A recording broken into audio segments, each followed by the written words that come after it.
This conference will now be recorded. All right, we will call a meeting, we'll stand for the pledge.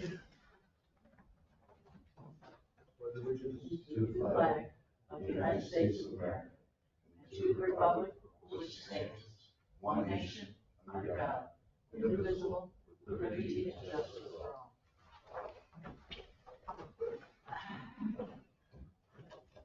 Oh Lord, as we gather this day to do the important business for the people of the village of Owego, grant us wisdom, compassion, and understanding. Amen.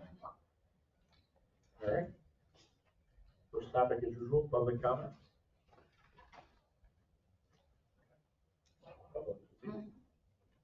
Here's Mike. Give him a chance. All right, you might have run. Public just came in. You got public comment? Not at the moment. We'll catch up yet again. They started a little early or what? We're on time. Oh, we are a minute early. Okay. All right, first topic, we go DRI. Start with the bid awards. My friend James, Yeah, I didn't bring the numbers in front of me. I got them. Great, that'd be perfect. Well, yeah. Here's the whole deal. Yeah. Well, I guess the whole deal. Yeah, I appreciate you posting them. Yeah, absolutely. It's great. Yeah, so we got, 5 GC bids, which is really nice, 2 electrical bids, which is pretty common for, essentially a significantly smaller portion, and Hunt is recommending that you guys go with the low bidders, which is both our and Geico. We've had experience with both of those contractors, and they both do, solid work. There were no, drastic discrepancies or anything in the unit prices.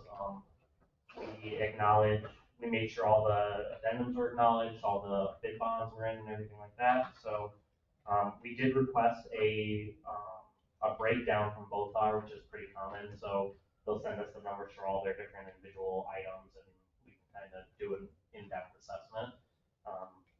So our recommendation is that you accept the low bid for that, and we do a notice of award followed by a notice to proceed, and we would do a kickoff meeting, and then we'd have a schedule for you guys shortly after that. I did get, as an update for Kate and you, I got the first of the easements back signed today, so I signed it, so now it's week. Perfect. How many total do we have? That's a big question. We're gonna go down there Monday, try and get people to do something about it. This is the, that behind Lake Street. Yes, yeah. Nate, are you there? I know you popped in and went away. Yeah, and sorry, I couldn't quite hear you, Mike. Did you say that one came back? It did, yeah. It was on my desk. Well, look at that. Yeah. Just 7 more to go. Yeah, okay, there you go. We'll see. Maybe he's on top of things. So anyway, that process. Yeah, so as that goes, we'll monitor that, and we'll obviously try to schedule that with the contractor. The bottom line with the bids is, we came in about $30,000 below our funded budget. So we're optimistic that, Marvin Park and the other jobs will see, fair market bids on them.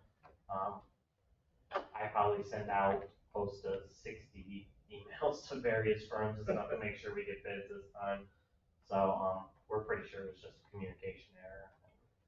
Should be all taken care of. Do we need to vote to authorize? Yeah, so Go ahead with those. there's 2 motions on the agenda for each low bidder, one for each. Bother and then Geico Electric.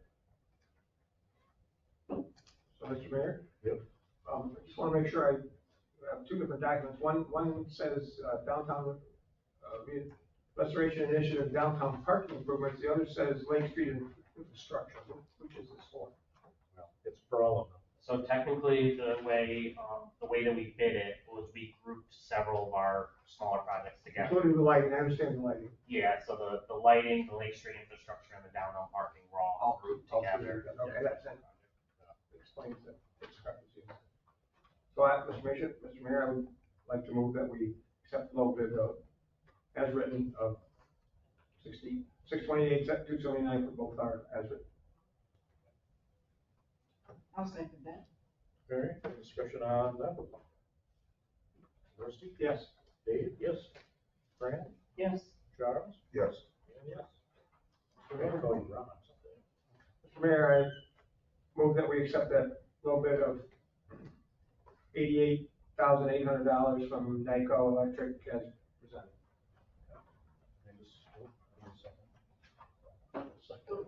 Okay. Any discussion on that one? Rusty? Yes. Dave? Yes. Fran? Yes. Charles? Yes. And yes. That was easy. Now what are Art participant. So James and Christina, this one's. Okay, I guess I'll give a brief summary at the moment, and we've worked through a number of estimates at this point. We've decided to kind of spend our money in permanent infrastructure upgrades as much as possible, and we've noticed that that has left a very, very small budget for any sort of actual art in our park. Under the circumstances, we managed to set $50,000 aside as for art as a specific separate item that would be bid out and contracted, with individual artists. By our recommendation, we decided to cut, by us, Hunt, we elected to cut both a secondary kayak launch we were considering and the entertainment pad at Draper Park, netting another $90,000. So there is a question on whether or not how much all or part of that should be allocated now to the art park going forward to expand that budget. I'll allow Christine to elaborate, but Hunt's recommendation for that is that you guys should strongly consider increasing the budget at least to 100,000, if not more than that. The idea that you're going to have this cultural hub center thing that people are going to want to use, you really need a wow factor to bring them in there. And the truth is $50,000 just doesn't buy a lot these days. Yeah, hi, I'm Christina from the Tioga Arts Council. Thank you for having me. Yes, I've been helping James and Mike and just researching about art parks in general as part of the steering committee. And just based on research and what I see for public bids for art of this nature, $50,000 might get you one decent sculpture. That wouldn't constitute an art park. It might be very nice, but it wouldn't be what the grant is expecting you to do. And echoing what James says, if there is funds available and it's prudent, then I think it would be wise to bump it up to at least $100,000 because then you would have the benefits of being able to engage a variety of artists. Increasing the quality of supplies that could be used to generate the sculptures and treat them as infrastructure, permanent infrastructure, so that we wouldn't have to worry about maintenance. And again, the wow factor too, it would be more than one sculpture, be able to engage a variety of nationally recognized artists or local artists or some combination thereof. And then it would be true to the grant spirit. Serving local artists, serving the community, and just making it a more attractive place to live, work, and visit. So the higher you can go, I say the better, but I understand that costs are high. So. But I also have a handout too, just considerations of budgets and ways you could go about it. And also a list of names of local sculpture artists, or some national ones that are either from Owego originally or New York State based. So if you don't mind, may I hand it out? Sure. Just a little takeaway. I would say promising that, our first set of bids came in under budget, so. That's a good thing. As far as that extra pot of money goes, I know we're kind of scared that some of the bids are gonna come in way over, Well, which they still could. But. I was gonna say I don't want to count our chickens, but Hunt has put a lot of effort in making sure these designs are practical and meet the goals of DRI. A lot of that has come from our, call them, experience with other DRI projects. Yeah, I understand that the village has been tasked with a rather difficult project to manage and fund as well, but I really hope you do consider investing in the art piece of it, because that's what the grant called for, and it would really, there's so much value to it, would be true to the grant. You could get better materials, and you'd also get people invested in it, which long-term, that's what you hope for as the community to get bought into it, so from maintenance to just good spirit and goodwill around the whole project. What's the annual, intake that we get from tourism and art tourism for here? Do you want me to answer that? Okay, so I mean, trying to value tourism based on different niches is like nearly impossible, to be honest with you. Like, you don't know why somebody comes here, you don't necessarily know, like, did they come here just specifically for like the art and that kind of thing. So there's not really like a quantifiable way to answer that question. But I think, just from being at the visitor center and all of that, it's kind of like the combination of our character and our cultural assets that people do come here for and really enjoy it. Our location is important, so it's just kind of like building on that with something like this. And also, just being on the DRI steering committee and kind of seeing this, being part of this process. North Ave is an important part of what we have that we wanted to develop. So I'm sorry I can't give you numbers or anything. It's just, we don't even know how many people actually come to Strawberry Fest. So, but we can kind of see and anecdotally understand that people come here for all the things that we have together and our outdoor spaces too, Martin Park, that kind of thing. So taken as a whole, I think that this would definitely enhance what we have. And also, there's a couple new businesses on North Ave, which is wonderful and kind of extend that and make that space a little bit better. I love the idea of an art park. People do travel for that, and it would also be a great visual for us, for people who are coming into the village and traveling, up to the Finger Lakes as well, to kind of get them to take notice. Yeah. In the past, I've seen some estimates, when there's been like presentations to like Leadership Tioga and stuff. And it was like over $1 million a year of dollars that like people are spending while they're visiting, doing art things. Yes. Like, for like everyday art thing, for a grant for that, you had to submit how many people and how many tourism dollars. And so there's some numbers available to show, but it was pretty large about what tourism drew in, and then the amount of money, economic money that people spent staying here, shopping here, and all of that. So yeah, and that's absolutely correct. I mean, we do have some numbers we pulled from like regional, state, they do research and all of that, but it's when somebody comes here for like everyday life, everyday art, they're also staying here and they're also shopping and they're also like going out to eat and that kind of thing. So what we have, that kind of data is basically we look at sales tax, we look at occupancy tax and that kind of thing. So it's not an exact science, but there's definitely a benefit for like any kind of event that we have. There's residual revenue that's spent from people outside the county.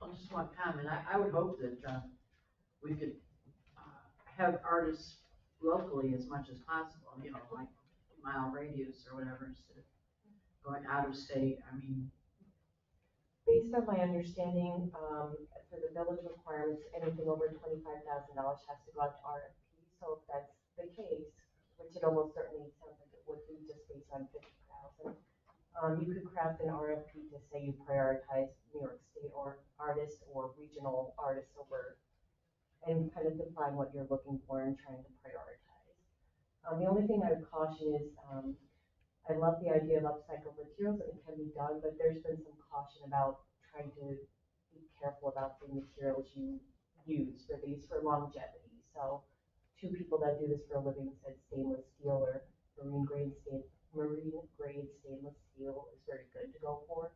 But upcycled can be done as well, it just might not last as long, so just something to consider. Um,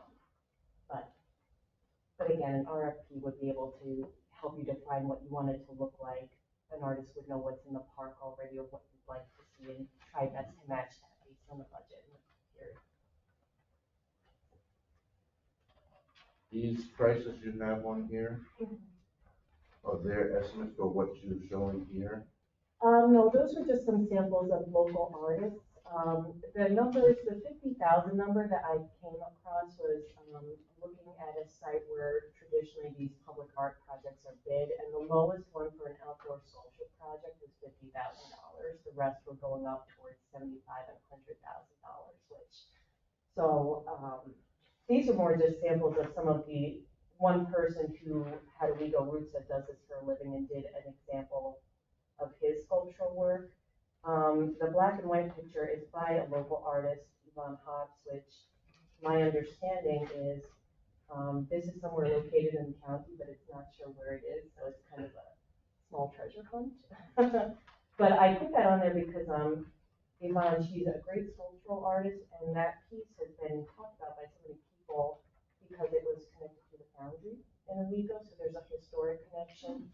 And she's really one of the progenitors of the arts in Tioga County. She's a really strong sculptural artist, educator, and really built it here. So honoring her piece of that, I thought would be appropriate. So that's why it's here as an example that I would hope could be procured or donated to the park. So. And that would be like 50,000 or something like that. What would that be commission? It's hard to say. I think with an RFP process, you kind of set the criteria of things you want to see. So if you tell them about Owego and maybe your values, and you state that there's a steamer house located on the property, or that it used to be a pond, an artist, local or national or both, or combination, could draw upon those elements and put together pieces for a committee probably to review and say what they think might be best. Was it you, we discussed a local artist in the area that makes wooden sculptures? The carving of the tree stumps into like giant bears, remember? I think it's along 38, was it? 96. 96. Yeah, just by the fish farm down there. I think I've seen those, they're really neat. The only thing to caution with wood is it's a material that will degrade. It's been out there for years. I don't know what they procured it with or whatever, years. I mean, every time I go past it, I'm like, wood bear. Now I go, cocaine bear.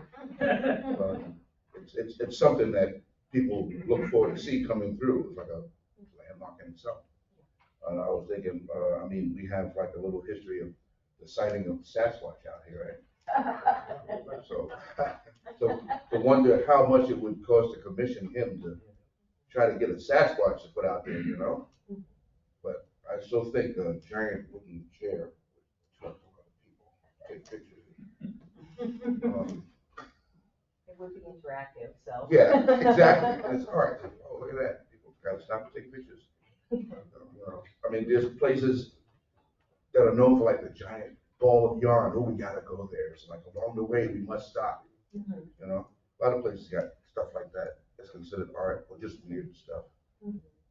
And again, these images here are just samples of work. I'm not trying to promote any one thing, but some of these are local artists. So just to see, if you weren't aware of them already, just to see some of their work. And then some other things that are just conceptual. And one person, Amos Robinson, he's a national artist, but he was born in Owego, and he was looking to do a project here, be involved. But with the RFP process now, he might have to, go through the process like anyone else would. He was very helpful with information and does this for a living, so it was a nice example to be able to provide of a kinetic sculpture that's movement and wind and so forth, makes it interactive. So, but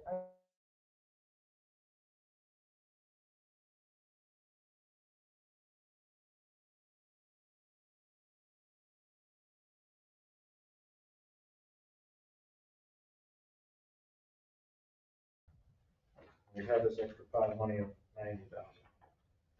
So the question is, do we want to increase it? Yeah. Oh, when you're done. No, you're fine. Go ahead. So we decided last meeting that we were going, and James wasn't here, but certainly knows what we decided, which concept we were going to go with on the art park, certain amount of the infrastructure, left us about the 50 grand. We also decided that we were going to eliminate the 30 and the 60 from two other projects. We specifically did not earmark that money because we're trying to decide where we might be able to use that to our best advantage. That might be art in the art park, but we've also talked for a long time about that we would try to find the money for the art as we went along with more grants and more things. We commented that, for example, we're going to be over budget at the fire station. That 90 grand might be better spent on fixing the fire station than on art at this moment. We talked about those various things that we could do that. Doesn't mean we have to do that. We don't have to decide tonight where we're going to, how much budget we're going to have for the extra art. At least I don't think that we have to decide that. We don't have to, Well, but we could, but we don't have, that's not a thing that affects the building of the park. no, but time is of the essence to get the RFP going, to get it all spooled up to happen all at the same time. Can I also add to, when seeking grants, if you, especially if there's some local searching, if they see that there's $1 million for an art park and 50,000 allocated for the actual art, it wouldn't necessarily eliminate your chances, but it might diminish your chances of getting additional matching funds to secure more art. So it's not, I understand having to be careful about managing up multiple projects, but just something to consider in the future, that the more you have now, the more it will help you with future procurement. So. James, how are we doing with the bids on the fire station? It's not a bid yet. Yeah. Has been out to bid yet? So it's gonna be going here soon. We're aiming for the end of May. Currently, we're going to, we're gonna bid the primary part of the structure, for the clock tower with an alternate for the roof going into that. One thing to keep in mind, though, I think the original estimate for the roof repair was 240-ish thousand, around there. So, And what do we have to work with? I forgot. you have 400,000, but we're hard pressed to say you're gonna have any of that left over after the clock tower itself. That was kind of what we decided, originally when we had decided, to go for that extra money was, okay, 400,000 is enough to do the clock tower, probably not enough to do the clock tower and the roof. And we kind of decided the clock tower was priority. Because the worst part of the roof is the clock tower. The rest of the roof is not horrible. So we still may need some of that other 90,000 for the roof. Well, but, so if we have extra money at the end of this deal, we don't get it. No, I'm just saying, And I think we should, I agree with Rusty, we need to be flexible here as far as what the, final decision is on whether we need more for the fire station or if it goes into our. Well, Or some other project. but we have to put out an RFP with a number in it, whether it's 50, 100, 130, for art. And like James is saying, that 90,000 is not gonna get us a roof on the fire station through the DRI. And if we get to the end of the DRI and we have 90,000 left, the state gets it back. Because it's a reimbursement grant. So, you're saying that we need to, decide on how much we spend on art now? Correct, to get that RFP process going, so that we can get actual things to look at that are Get bids. are things, instead of just pictures of other things. Did we not get, find out that we have a little more wiggle room than next December 31st that we originally thought? Did we not get some more information on that? It's next December 31st, not this December 31st. So originally thought it was this December 31st. So we have a year and 2/3, but before that doesn't mean you have to do the process. We have a year and 2/3 before we're shut down. I would, just in my opinion, I would prefer not to do this yet. I would prefer to see where we are on some of these things before we do it. We can still do it. I would just prefer not to do it yet. We talked about that a number of times. I mean, we have to do that, but we talked about it, as a possibility and trying to find other funding. I heard what you said about maybe it will be harder to get a grant if they see this or don't see that. And maybe that's the case. I don't know, nor does anybody. But that's my opinion, that we don't earmark this money for that at this moment. So I guess, is there a downside to, like Rusty says, earmarking it for that, and then, let's say we end up needing it for something, like, between the time we submit the RFP and the time we actually buy the art, there's probably time to, Well, so once the RFPs are in, that money is allocated. Like, you can't submit RFPs and set a budget and then turn around and have people put work in and submit stuff and then say, oh, well, now we don't have the money. I don't know if it was like when we bid with alternates, like we can kind of pick, like, oh, we're not gonna do that. I wouldn't say, there might be some tricky part that you get something through with that, but I would say that would be dealing in bad faith. I mean, artists, if you put out a pot of money and you say that they're gonna have that, and they're not gonna wanna bid on anything that is iffy, or, I mean, I guess you might get a couple people who are really hungry for the work, who might go after it. You're not guaranteed to get their best work either, though, or the best artists to commit to the quality of the project. But I was thinking, because we're looking at, like, 50,000 would be like one or two, and then 100,000 would be 2 to 3 or 4. So each one of those has a separate price. Well, so the 50,000 is for, a fair size sculpture of outdoor. You wouldn't necessarily need to do 3 outdoor large sculptures. But if you have that single large sculpture for 50 grand, it makes the other 50 grand go a lot farther with smaller things dotted around or different features. I mean, that's my opinion at least. As opposed to if you have just the 50 with a couple small things that are just popped in there, you don't want it to look like your art was an afterthought. But I'm just trying to, like, so if we get the RFP with the prices of the sculptures and then we decide. Well, it's all about timing as far as that. Like, so the benefit to submitting now is that you set this budget, you get your RFPs out, they start coming around and submitting it, you have time to do it. When construction starts, there's opportunity to do foundation design for these guys, to add any engineering in it while the site is under construction. We cannot wait to do construction until like midsummer next year. Like we kind of tried to do that with this one, and we honestly got lucky a little bit with the extension of the time. We were really pushing to try to get this through.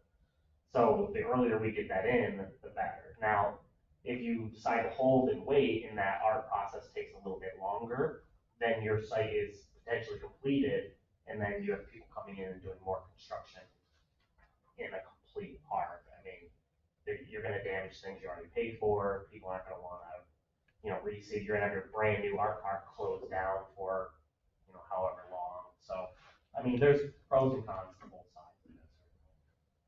Mr. Mayor? That was part of the reason that we chose to put in a number of pedestals, a number of concrete things for the potential of sculptures on them. We're putting them in specifically so that we can ahead of time.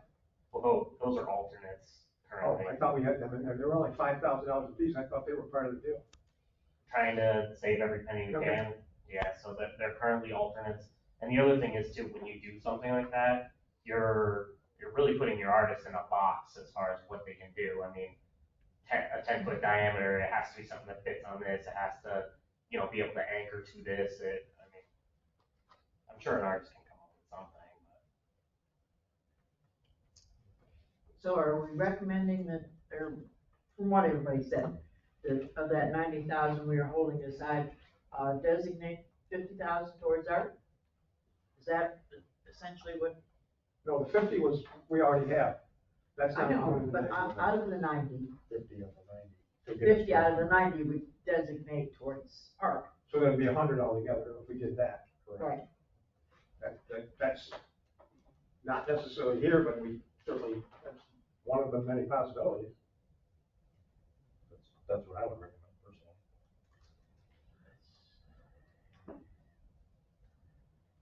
Well, I'm just one vote, 7 of you, so.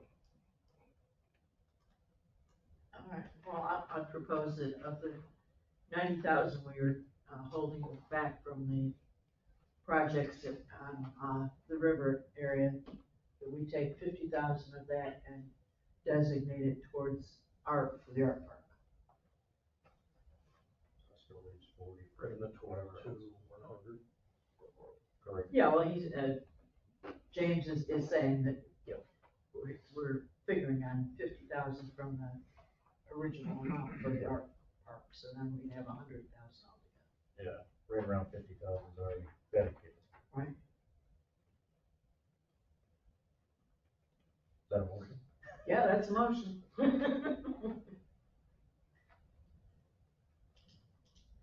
I'll second it.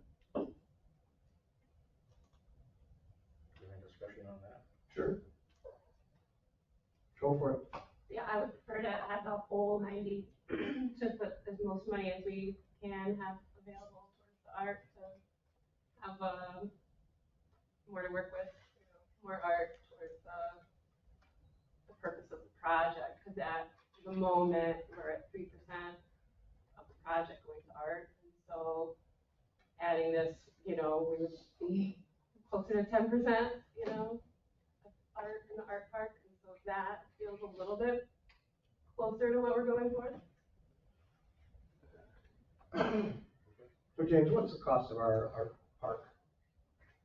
1.2 million is our budget, and that includes engineering. I think construction we're close. Yeah, so construction we're closer to like almost 1.1 million. Or maybe we should just can the fire station and put the other 400,000 into the art park. You wanted to put 700,000 into it. Well, we know it's personal, but you don't have to get that way. I mean, I know, folks want to put a lot of money into there. I do. I wish we had explored designs that put the art as the purpose and then designed around that, because I don't think we explored any options where that was part of the plan. So we're asking for an exemption, saying we don't have money, but we never actually explored putting money into art. And so, finding every available penny now to put to art, it seems like the best thing to do because we're scraping. And, it really, we deserve the tourism dollars and having something instead of just a grass pit for $1 million. So are you proposing that we change that to the 90,000 instead of 50? Yeah, make it 140 for what we have available. I would second that. James, how much of this would be allocated for the purchase of professional expensive art in approximately, in your guess estimate? Well, it would be all of it. All of it? Yeah.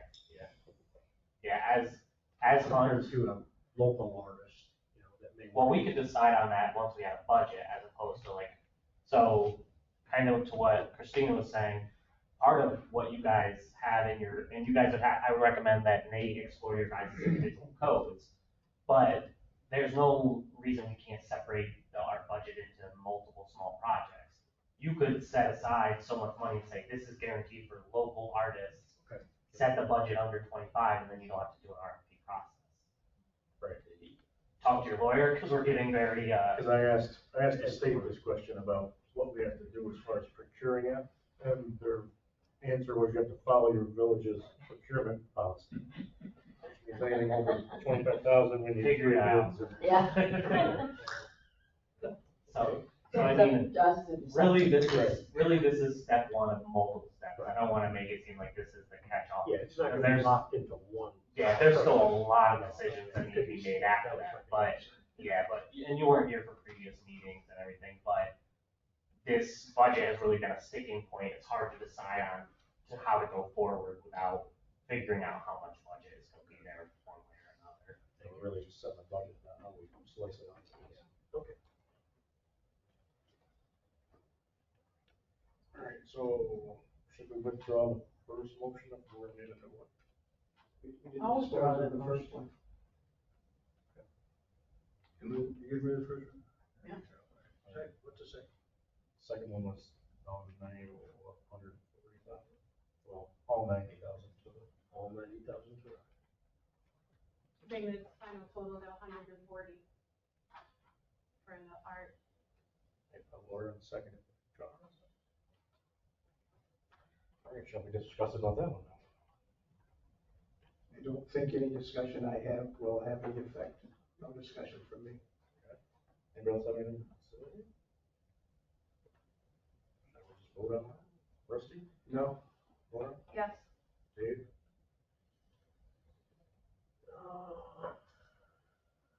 I would abstain on that one. Fran? Yes. Charles? Yes. And yes.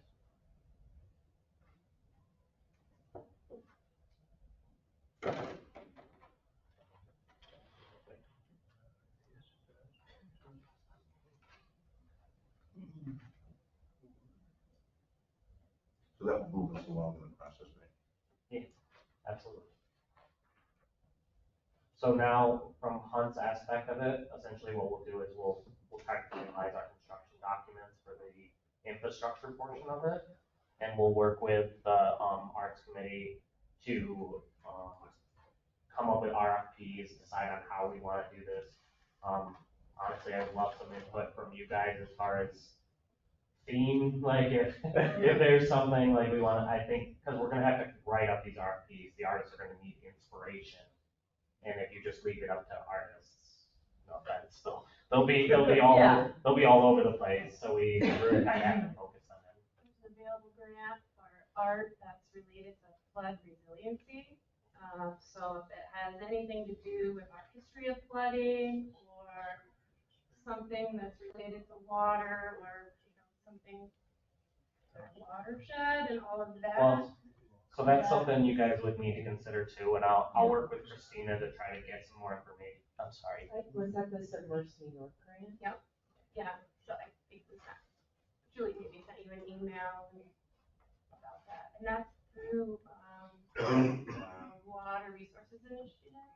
And that's coming from, Cornell college thing, so like, there's not a lot of people looking for that money, so it's good for us to try to get it. I think that's in the pilot phase, so I'd be happy to share the materials I got with the board, because it would be a very useful resource in this process for you guys, because, my understanding is they would help with defining the artwork and what you're seeking at the village, making it flood resistant. And then, they would have a stipend for the design fee for an artist, and they would help procure additional grant funds, so it'd be, taking some of that workload off of the village, which I know you guys are disappointed it is, so it might be another resource to help with the process moving forward. So maybe should we get a couple of people to work with Christina to develop this RFP? I highly recommend that, yeah. Is there anybody that wants to do that?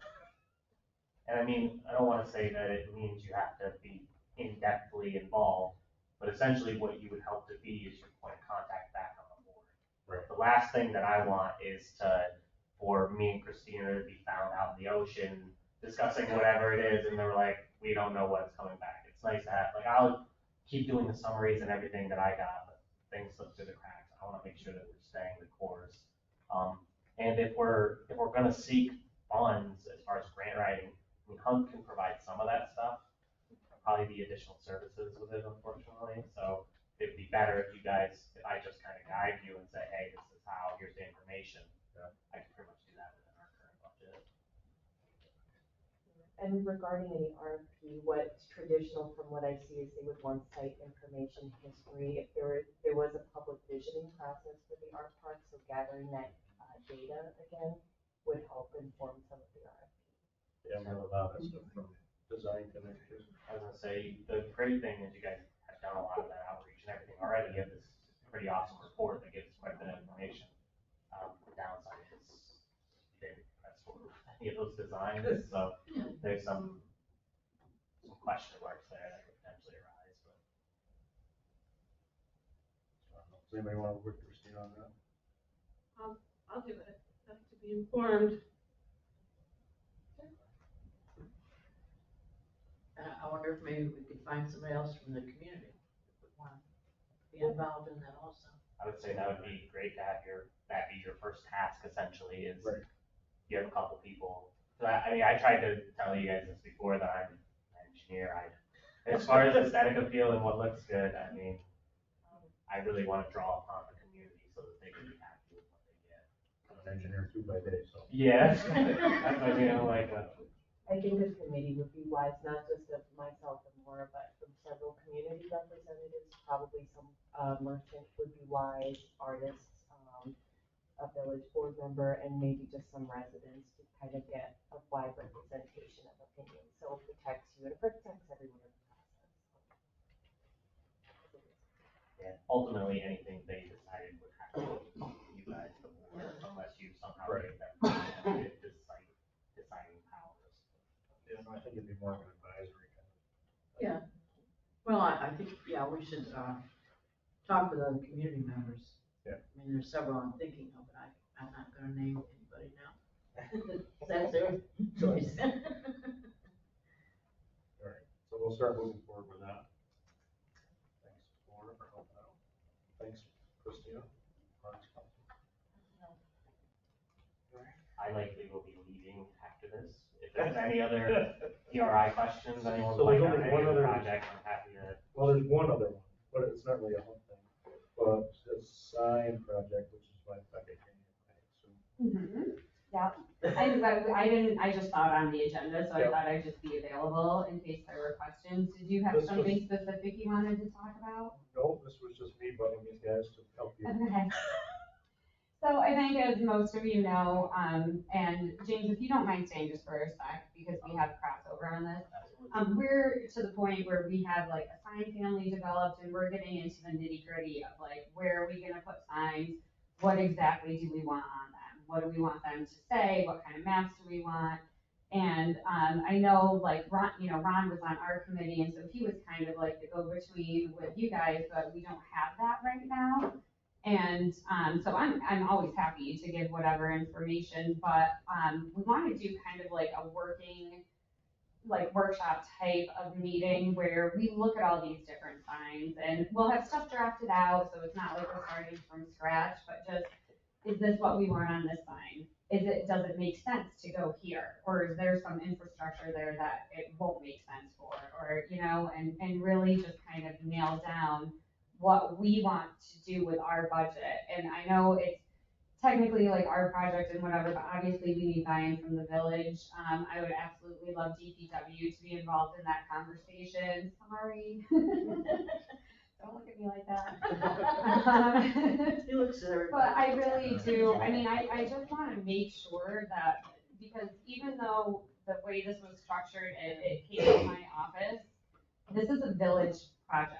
And I think we really need to make sure that you guys are all on board with what we're doing, and also that we're not missing anything that's important to the village, as well.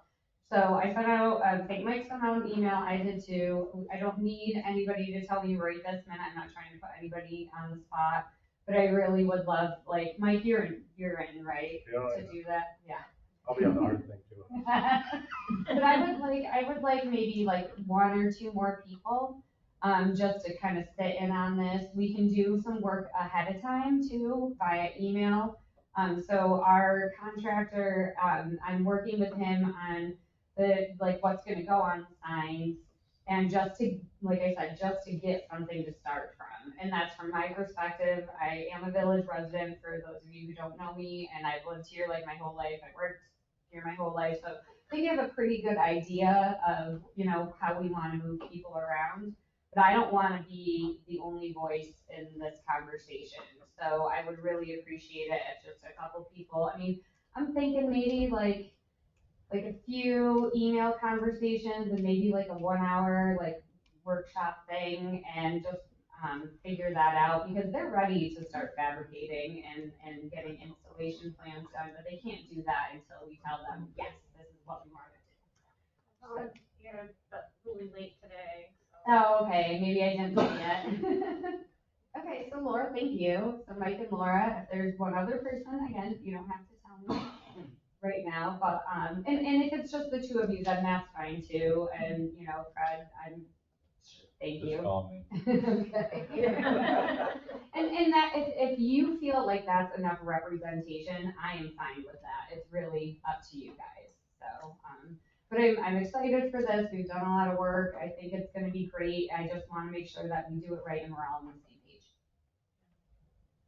I'm getting involved in that too.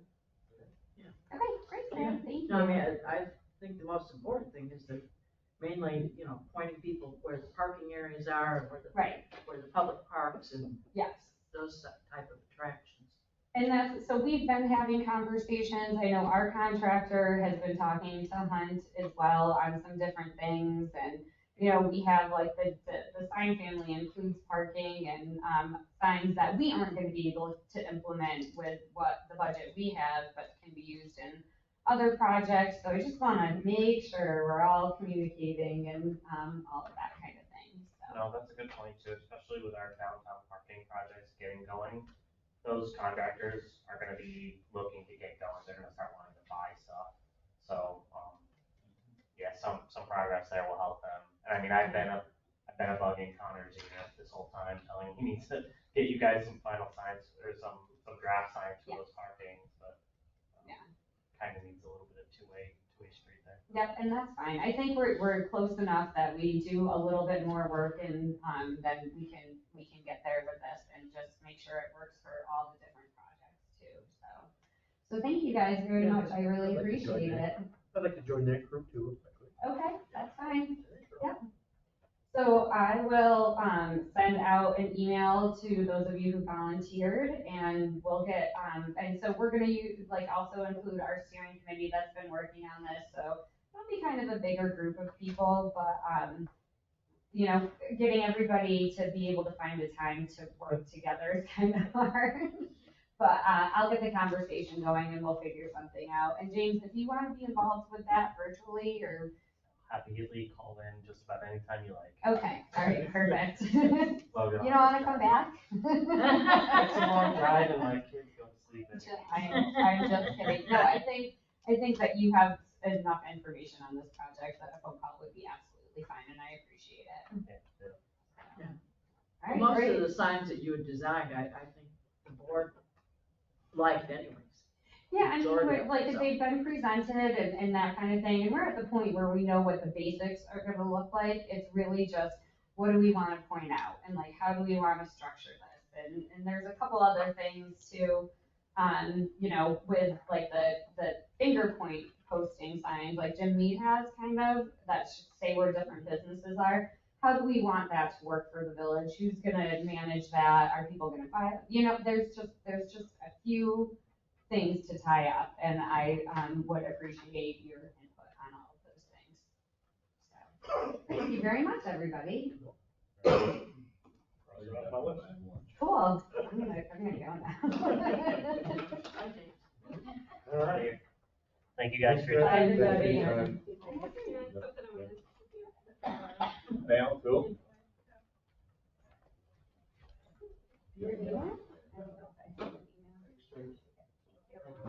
I'll be in touch. You will lunch now. Yeah, I totally do. Mike, you want to set the public hearing before we do the department head? Yeah. When we set a public hearing, June 5th, 2023, 7 o'clock, petition Public Service Commission. But I just, as per presented. And they approve what's on the agenda, right? Because I think we screwed this up once before.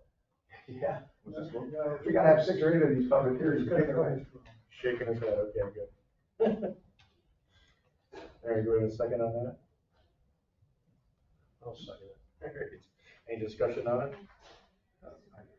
Rusty? Yes. Laura? Yes. Dave? Yes. Fran? Yes. Charles? Yes. Yeah, yes. All right. Department head reports. Well. Mine's short and sweet. So far, we've been dispatched to 58 EMS calls for the month as of yesterday. We got our state approval by New York State to do our eye gels for BLS. You guys saw a sample of it. couple of meetings ago. Our new members, Penny and Tyler, passed their EMT practical exam. They're waiting for their, written exam, and 31 and 33 are in service. 32 is awaiting the body shop slot, and they are, the parts are ordered. Also, I sent an email while you guys were talking about art in reference to the controlled substance plan. That one's for you. There's highlights in that in green for you, Rusty. Just, we had to make some minor updates, and Department of Health says that you guys have to approve it because it's all in reference to, narcotics and all that. And the mayor can go to jail if things go right. So, just, I sent that out on email, so if you guys wanna take a look at it before the June 5th meeting, that'd be great, so it can be approved and sent off to the state. So that's for me. Anybody have anything for you? So if somebody doesn't get it in their email, let me know.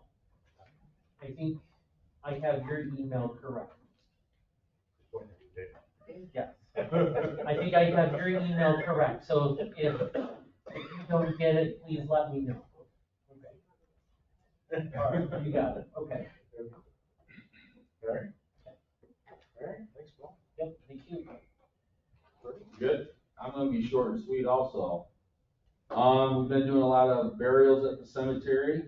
We're doing our summer jobs now. Bowling Park is totally done now. It's all dug out and new mulch is put back in. The last week, the new street sweeper is in, he's been going to class on it, and hopefully tomorrow he's gonna start going out on the secondary streets and start cleaning. Like I said, Mondays we bag and chip, and then the rest of the week we're out mowing. Next thing is, Brew by Tumnus. I just got the bid back from them for Prospect Street, John Street, and Temple Street to McMaster Street, get paid this year. We have the money for chips. I just got the chips in, and we're ready to go. I meet up with Dave Morat tomorrow from Brew by Tumnus and sign the contract. We have to approve that? No, it's through the chips money. Did last year.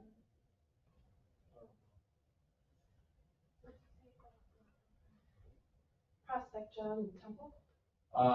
Temple, John Street, and Prospect. Temple from McMaster To like north fire station. To the fire stations. Yep. And then John will be, Is somebody else gonna do Temple from? Temple Street, Ray Reeves is doing half of it for where they did the water main. That's what I was wondering. Yes. Like And by they got, John's- excuse me? By John's there, like Yes. up through the police Yeah, station? yeah. And, the end of Glenmary, he's gotta do also. Down by Cove, that section there. He skipped it last year because he couldn't get the milling machine in time, so I said, might as well do them both at the same time, so he knows about it. Do you have to bid on, or, a motion on this? Because I didn't last year, so I didn't know. Let's do one. We can do one just in case, because you have the prices. Yeah, I had all the prices, if you want the prices. You do? Okay, Okay. give them like that. Prospect Street, total cost is $56,356. John Street, total cost is $15,685.60. And Temple Street will be $36,430.70. And we have this in. We had, the total of is $108,472.30. And all those should be paid out of chips or paving. Yeah, well, here's the kicker. Forever I got, Paved New York is something new that the state is doing. Started last year, but we really don't know much about it from the guys that I've talked to. I'm gonna meet with the lady, Don Arnold from the state, and have a conversation with her, because they tell me that we should use the $185,000 first out of Paved New York. instead of using the $234,000 out of CHIPS. And I can't answer that question, why, I don't know yet. But we have the money in CHIPS no matter what. But Pave New York, they're saying to use that first, but I wanna talk to her and find out exactly what Pave New York is. So between Pave New York, we have 185,068.71, and then out of CHIPS, we have 234,773.12. Say that number again. Which one? CHIPS? Yeah, CHIPS? yeah, 234,773.12. yeah, thank you. What was the page New York, 120? 185,068.71. So out of one of those two pots, I'm wondering. Yeah, out of one of those two pots. Do we want to make a motion to approve this in some form? So the total three, I don't know if you got this, the total of the three jobs is 108. 472. Yes, sir. Yep. So the motion, Mike, I would like to make is that we approve the paving of Prospect John and Temple, partial Temple. It'll be all of And them. what, I'm sorry, all of John. It'll be all no, of John. I said that, Prospect John and partial Temple. And we choose to pay for it out of Pave New York if possible and practical, if not out of CHIPS money. So I At, second, at the numbers that Rodney will have. I second that. All right, any other discussion on that? Get the numbers. Rusty? Yes. Laura? Yes. Dave? Yes. Fran? Yes. Charles? Yes. And yes. So we got a motion if you need it, I don't know if you do, okay? Cool, thank you, Dave. Before you go, we should talk about these garage doors. I got that. Cause this is kind of, it's fire department, but it's building maintenance too. I'm saying. Probably no more. Oh, what am I doing? The garage doors for station. two. Yeah, they're arriving.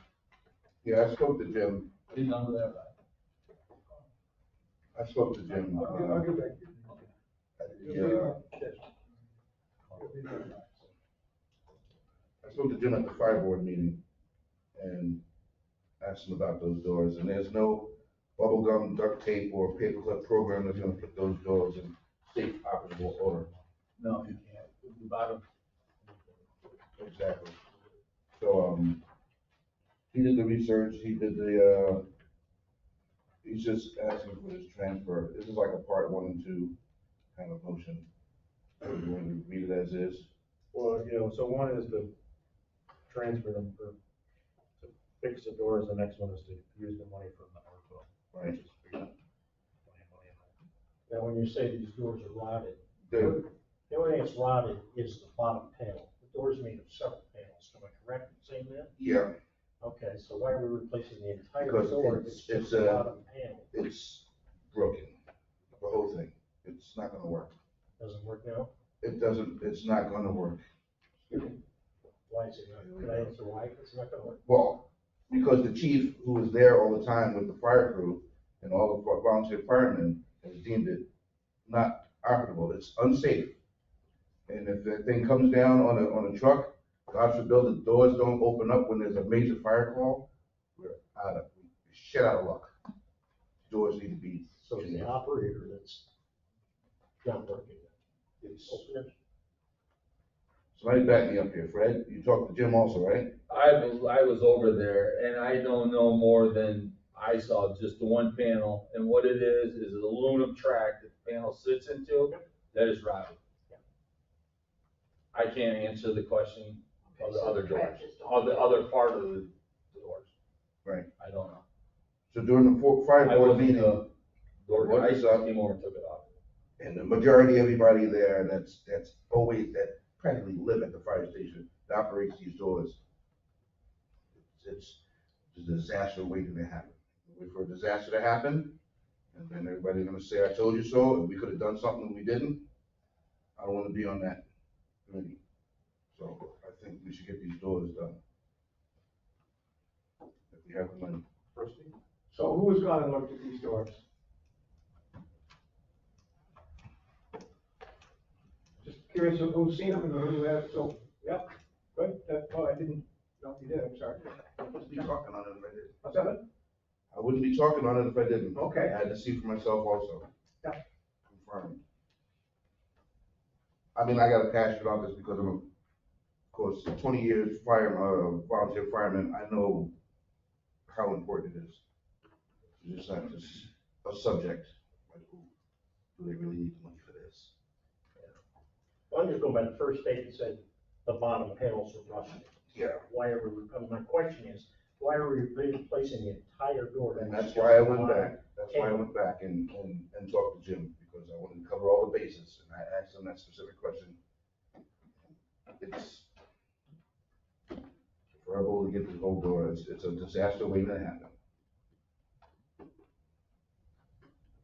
I don't want to see none of the firemen getting hurt, or somebody getting hurt because they couldn't make a call because the doors didn't open up, or the doors, or we gotta get another truck now because the doors came down on one of the trucks and broke an apparatus. Let's avoid all that if we can. So you're saying they're unsafe to use? Unsafe. Half the time they'll just leave them open so that they don't have to deal with open and closing for now. I haven't seen them operate. Well, it seems like, Huh? I didn't watch them operate, so I don't know. Is it in the track maybe, or the opener? Why is it not opening? Wasn't that part of it too, though, the track and some other stuff on That's that? all part of the track. Yep. Torsion springs. Yeah, it sounds like they're replacing the whole, the bids on the whole door. Was it both sides? Both sides. Yeah, both sides. And the one side, weatherproofing, weather stripping. Well, that weather, it's not like a normal door where it just slides into the panel. It's got its own track, aluminum track that door sits into, that I took off, that's rotted. The whole bottom panel is rotted. When you say, oh, you're talking about the weather stripping aluminum across the bottom. It's not like, it's not like a garage door, a normal garage door where it just has it has the plastic in the door.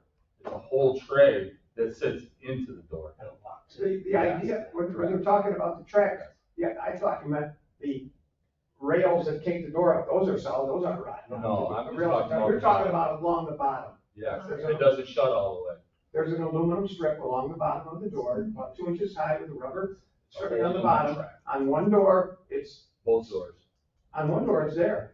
Right, but I cut it off, so the other door is just as bad, almost as bad, I should say. So one door has half of it on there and half. The other of it half on. The other door has the whole strip on it. There is rusting underneath that aluminum strip on the door, and there's rusting, the door's about 2 inches thick, there's rusting, surface rusting on the inside. There's not rusting through 2 inches of door, but there is rusting. Underneath the door is rotted. On the, When you lift the bottom. door, Yes, you can actually look up. yes, it's rotted. It does fit in that track. Correct. That holds water. Correct. moisture, and salt. Correct.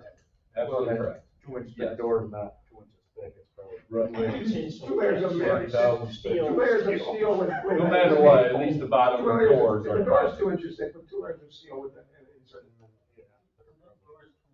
30,000 thick, it's probably rusted through. So we might look at Maybe that. that's why you gotta get a new door, man.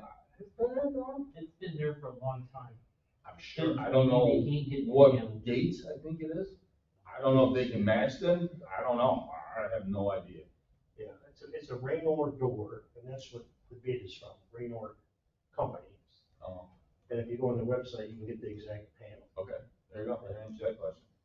I don't know, Possibly the panels are available for radar. that's what he's saying they are. But if they're, I don't know, I didn't look at the other doors, I only took the bottom one. But I do know he was having problems shutting the door. So there are sensors which somehow managed to get hit or hurt. One of the doors has the sensors on each side, the other door has a broken sensor on the bottom. They've said they've replaced sensors in the past, that's whatever it is, of course. It won't matter if you got new ones, if you're gonna hit them, but that's what they. But you gotta have sensor. Yeah, gotta do that. And there's tension springs up on top, and said that one of those is sometimes problematic, and they have to replace that. We looked at that to see how many are up there. And I They don't do. know. We could see one broken spring. Well, I don't know what part of what the bid is. Is it facing all doors and all tracks? To replace track, All the springs, everything, springs, So everything. the all 20 yards. I mean, it's 25 years old. The 25,900, that's both doors, all the material and the installation? Correct.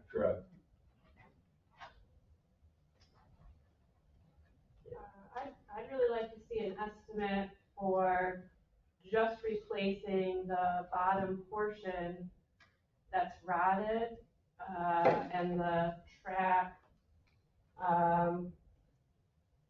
so it's, you're saying it's an aluminum track piece at the bottom. I'm So- sure that's part of the door. That's Yeah, where so- something you tack on or part of the It's Yeah. part of the door. So it was just like the bottom portion of the door, sort of it's just showing, like, potentially the flood, caused this.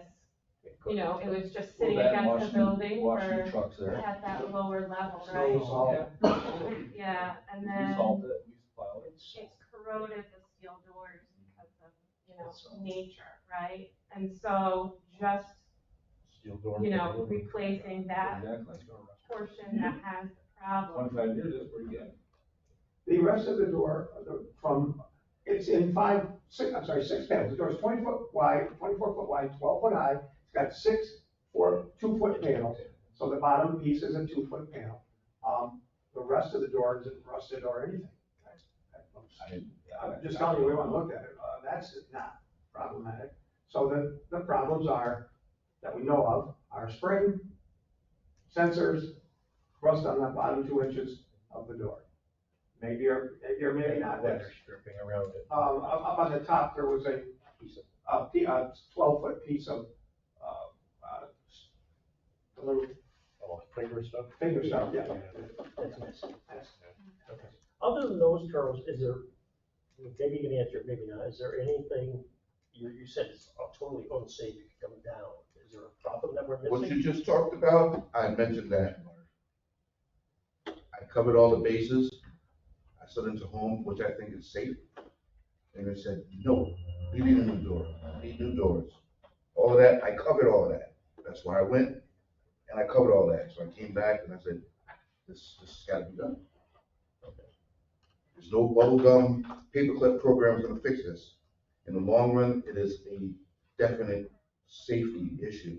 Somebody's gonna get hurt with those doors coming down or not opening when the crucial moment happens.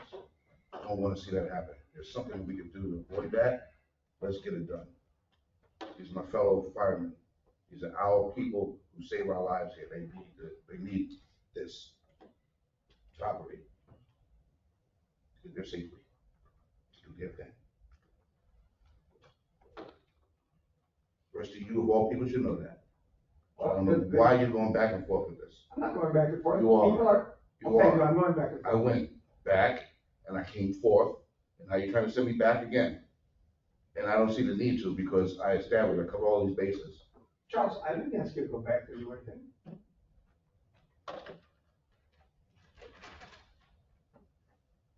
Find out more information about garage doors. Ask Jim to provide more info about the condition and repair options. Yes, that's already done. You've already done I that. did that. But you're just And I saying, came I'm back with the trying answer. to do what you And now can. you're saying the same thing you said last. We can bubble gum this, duct tape that, so we need a bottom strip, censor this.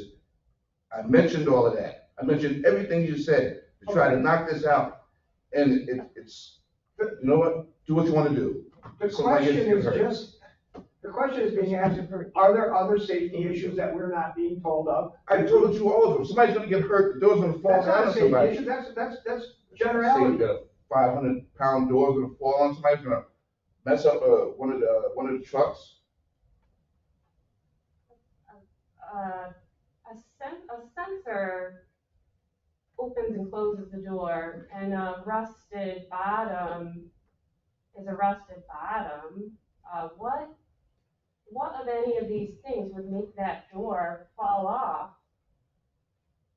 Are these problems? Yeah, let's try to find out. No, If the what? chief, if all everybody there on that panel at the fire board stated, they shook their heads. As soon as I went into it, I'm wanting to find out more information. Can this be? No, it can't be. It's a hazard.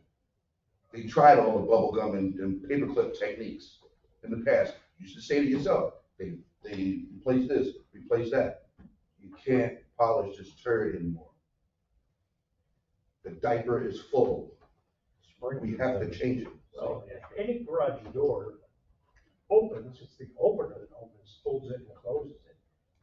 Are you saying there's a problem with the opener as well? Because that's not I'm what no it garage is, door it's just the expert, door itself. but the people who operate these doors for their benefit to do what they have to do said, Safety issue might be those torsion springs. Like if the door goes up and then it's held on this thing above the trucks, right? That system, there's nothing wrong with that. That would cause that door to fall and cause any issues. What? that you can see. But you don't operate that door up and down every day to get those trucks in and out of the firehouse. I mean, I can see if that last panel's gonna fall off or something. It's not. Like, I don't know how the panels are attached to each other, that's rusted. Are they afraid of using it to do training or wash the trucks, or are they not using the doors for any reason? When did the safety issues become known? It's been a while now. Like, were they It's been a while unable now. to This open just up happened the last door? week, and it's been building up. And if we just keep letting it happen, then your answers are gonna be answered when something happens. And we didn't do the right thing. If you wanna go down, you wanna talk to Jim, you wanna argue with Jim, be my guest. I don't know what the price difference is gonna be between the repair and the 25,900. Being on the board, I tried to fight for it because I know our budget. The repair is probably gonna be. I tried to go for another bubble gum duct tape routine, and it's not gonna work.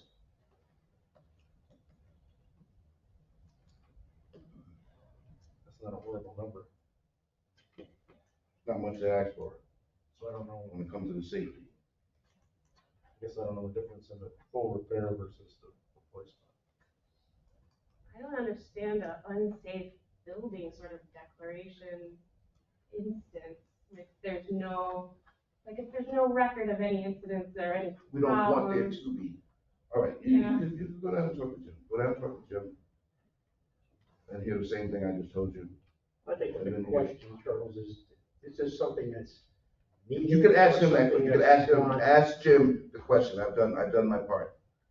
I've done my part. I'm no garage door expert, I told you that from the start. I'm just going by what somebody who operates these doors on a daily basis is telling me. If my front door blows off during a tornado and I try to stick it back up there, I can see it's not gonna work. True story, that door is still in my backyard. Was that the news? It was on the news, you saw me. I was gonna try to bubble gum and stick it back up there with anything that I had in my garage or my basement, because I knew it wasn't gonna work. Yeah, the only thing that frustrates me is we had this 2 weeks ago, the same questions. Here we are. Well, we I mean, visited the place to see it and inspect We it. go around and around and around and. It's I frustrating. think the only thing you're saving here is the two doors. I think we all have, like what Charles is saying, I think the torsion bars, I think they're all bad. But in theory, what's the price difference of two doors gonna be? That's what I'm thinking. Exactly. We had the same problem with the DPW building, right? Yeah, but I changed only the panels that were bad. Okay. And fixed the rest of it that Are were those good the doors. same type of doors, that's His is way bigger. more Way weight bigger. and everything, right? Yes. We had trouble with doors at the DPW. Yep. There were panels that were bad. We changed panels, but we changed all the hardware too. You changed panels in our, and you did that because it seemed like it was a better option than putting new doors in? That's I don't know, I can't answer that question. I don't know what happened. But you missed the part, he said those doors at the fire station are way heavier than those They are, DPW doors. but they're all hollow doors, they might have foam insulation. But what I'm saying to Charles is, changing two panels ain't gonna change the price much. I think all your pricing is coming from a lot of your hardware that the door's gonna be tracking on. So, we're arguing over panels, which I don't think is gonna be that big of a deal compared to what the hardware cost and the labor cost is. Well, that's what I was saying, I mean, is the repair bill 20 grand and this is 25? Exactly, that's what I'm saying, Good question. that's what I'm saying. And that's why they quoted the replacement. Correct. And you're talking two doors, I'm looking at 5 doors. I'll finish my piece up. the thing I keep doing, especially now, and I do this every year, is that it's budget time. And we're gonna have a lot of trouble paying for all the things that we gotta pay for. We got a new police contract we have to negotiate. We got things, and we don't have enough money to pay for everything. So sometimes I don't like spending a bunch of money, especially at budget time, until we know where we are. If I would be more comfortable spending money if we were through the budget process and we saw that we were okay and we have this. It concerns me that we always say, oh, that's just ARPA money, let's spend it, let's spend it. No, that ARPA money is small, diminishing, and everything we spend it on is another thing we don't spend it on over here. And one of these days, we're gonna tell our constituents, oh, we gotta raise taxes 8%. And this stuff all concerns me about this time of year, budget, how fast we have to do it, how quickly we do it. I just said it with the art part, I'll say it with everything right around now. I don't know.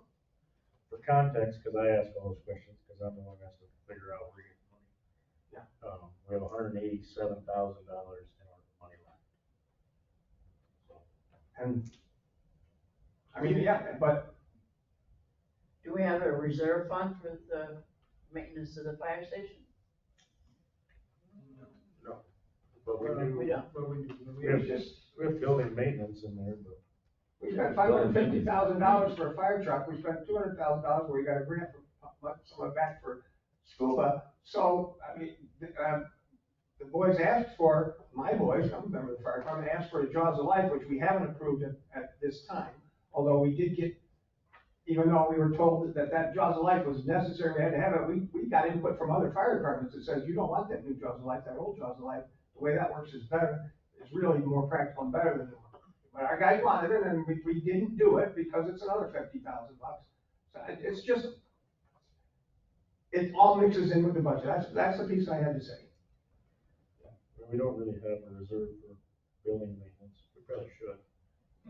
Because, I mean, this is an ongoing issue with every building we've got in the village. They've been neglected for 30 years, 40 years, because nobody ever wants to spend any money. I'll second that motion. Times are very tough, and it's like nickel diamond. Everything through the DPW goes for everybody, and we ain't got two nickels we can rub together. Something's gotta give, because we're working with antique equipment that. I mean, we keep putting it off, it's gonna be like Central Station. Yeah. Falling down. Well, that's a safety issue, I don't have a problem with that. I Was just it kind of went over there and saw some rust on the line. I think it was. I think it But- was. Is that cited in the insurance report? I think it was. Those doors were, I think. I do not know. I didn't see it cited on the safety report, but the things that needed to be corrected, I know the wall was. there wasn't anything at that station on that report. Yeah, there's a huge crack in the wall. I would prefer any money for building maintenance come from that department's building maintenance and not our ARPA funds. And that's an amount that's over the amount that we could, approve because, it's above the 25,000. And so, we've only got one quote, where's, So there's anything else for us to So look at. they did ask that question too, and the chief reached out to 6 different companies, only got one quote. So that's the requirement, is you have to attempt to get 3. Was he just calling on the phone to get like sort of a friendly bid, or did he go through the actual process like Fred had to go to for trucks and getting like quotes and stuff? I don't know. We had, I just we had asked a him. document on that a couple of meetings ago, but I don't know if I don't remember. I just asked him why he only got one, and that was the only one he got back. Yeah, like he said he'd reached out and I was the only person who got back to him, their company was closing or something like that. But that's not how this process works.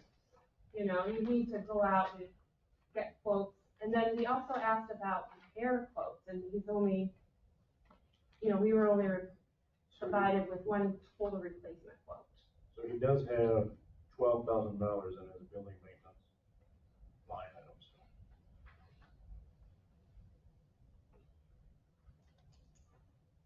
So would really be better for us to let them know how the bidding process, or set it up for them so we can get the quotes. So we could pay for some of it out of there. To reduce the ARPA amount. Not the Gates proposal, but there was another piece of paper that where he talked about the places that he tried to get. You need it? That's just me. That's the proposal, that's what he's asking for. Yeah, the question is where else did he try and get this from? That was the only. It seemed like he had, Mike, it seemed like there was a list of 5 places that he had attempted or of some sort, I don't know the process, to get a bid from, and either they wouldn't bid, or they couldn't bid, or didn't bid, or something along those lines. Right. Yeah, no, I heard that. I had the paper, but.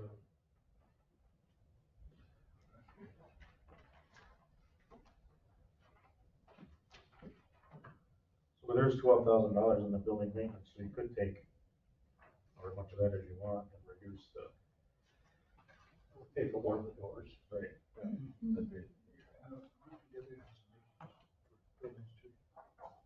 but that's part of it.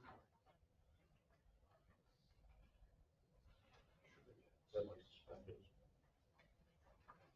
That'd be fair, part of that. Are there any unforeseen projects coming up that might be using building maintenance in the future? Well, with the fire department, no, because their budget ends in August. We got 2 more months. This is a month behind, they can't, believe he spent that last month. Because he had to come to us to spend it, so. For that much money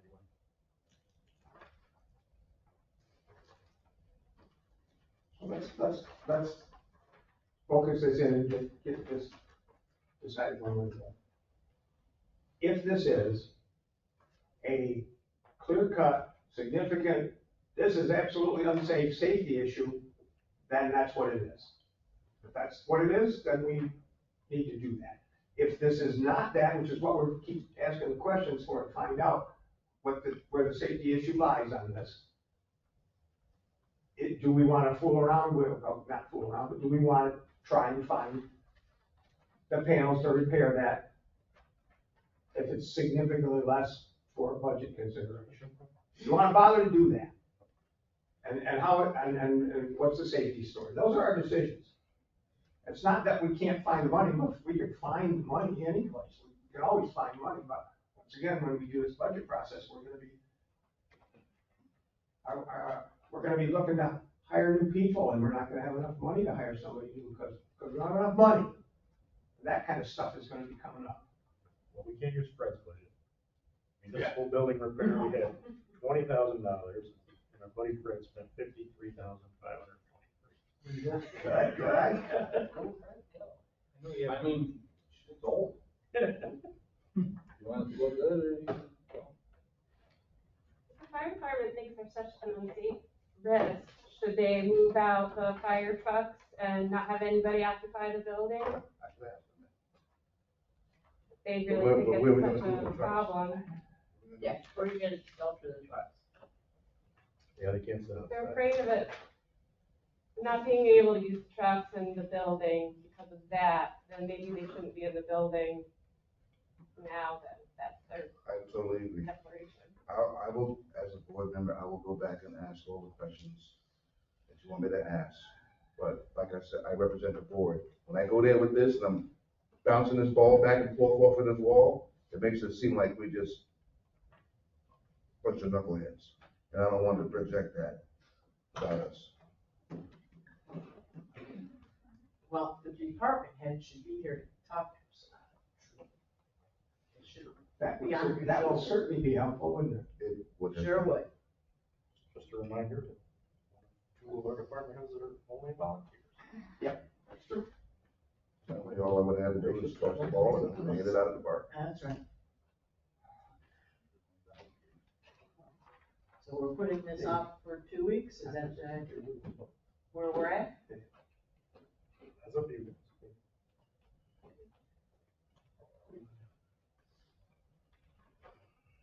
Whatever you guys want to do. I propose that we put it off for another 2 weeks. I'll go back and I'll figure out all these other questions, and in the meantime, let's pray that nothing happens. That's all we can do is pray. That's up to you Who's guys. asked the chief to come? I will do that too. And there is that money in his building repair line.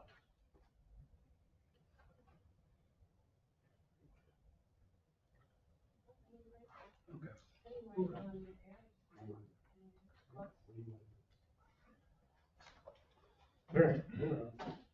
Police department. There haven't been any issues or something this first, so I think we're running this 2 weeks.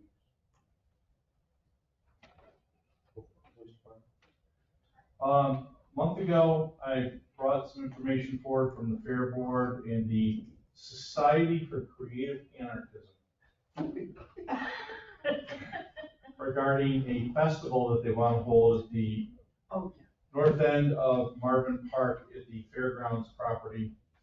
And they had, apparently they'd already dealt with the Fair Board. I don't know much about that, but one of the things is they're asking for a variance from the village ordinance regarding firing, in their case, handmade archery equipment at a range. I actually met with them, got the Target Archery Marshal's Handbook that's mandated by the Society for Anarchism, and talks about the approval process for bow, production of the bow, and the substantial equipment.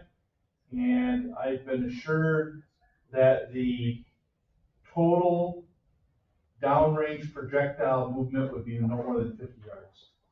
Their policy is to have a range that is 45 degrees offset on either side for safety and double the distance of the projected projectile length. So I think they're looking at 150 yards.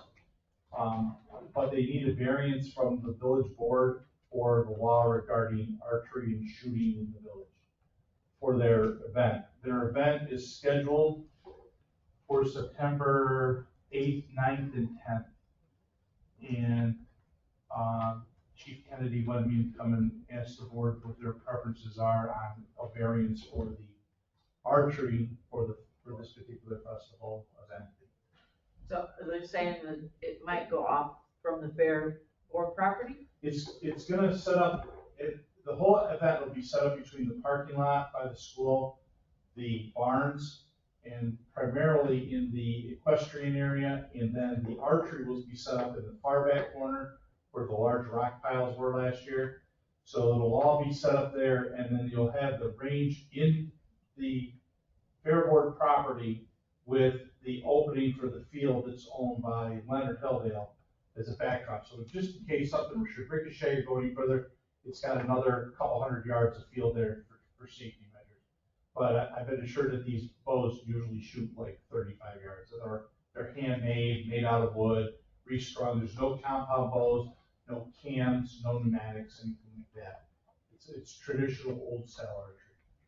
And like for Fran, the reason we have to approve this, there's a village law that says you cannot discharge a firearm anywhere in the village, no matter whose property it is. So they're Is that a asking. firearm? Yes, it is. Even a slingshot is a Slingshot. firearm. Oh, okay. In the code. Lawn darts. Airsoft gun. I learned all this because we had a Boy Scout camp over there, a Cub Scout camp, where we had an archery range. Oh, so we need to grant a variance to discharge a firearm. Sure. Jeff, did you have more, or was that pretty much? That's pretty much it.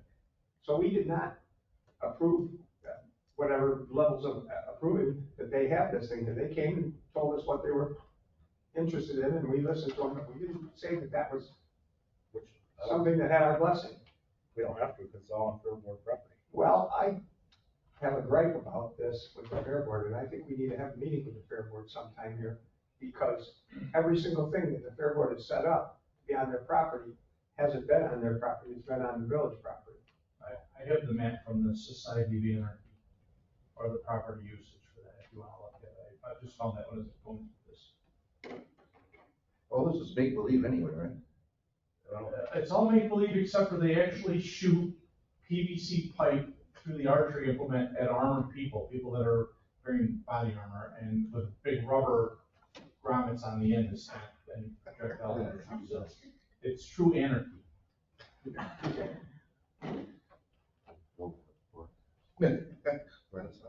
And do they have a liability insurance to cover this?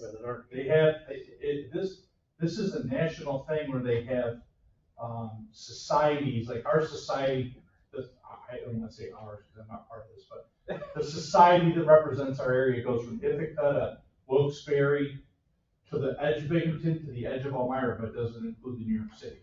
They're in another kingdom or whatever they're called. So, but I asked about the anticipated attendance, and they're saying about 50 to 75 participants that are part of the kingdom, and up to about 25 observers. So the total amount of people on site, they don't anticipate to exceed 100.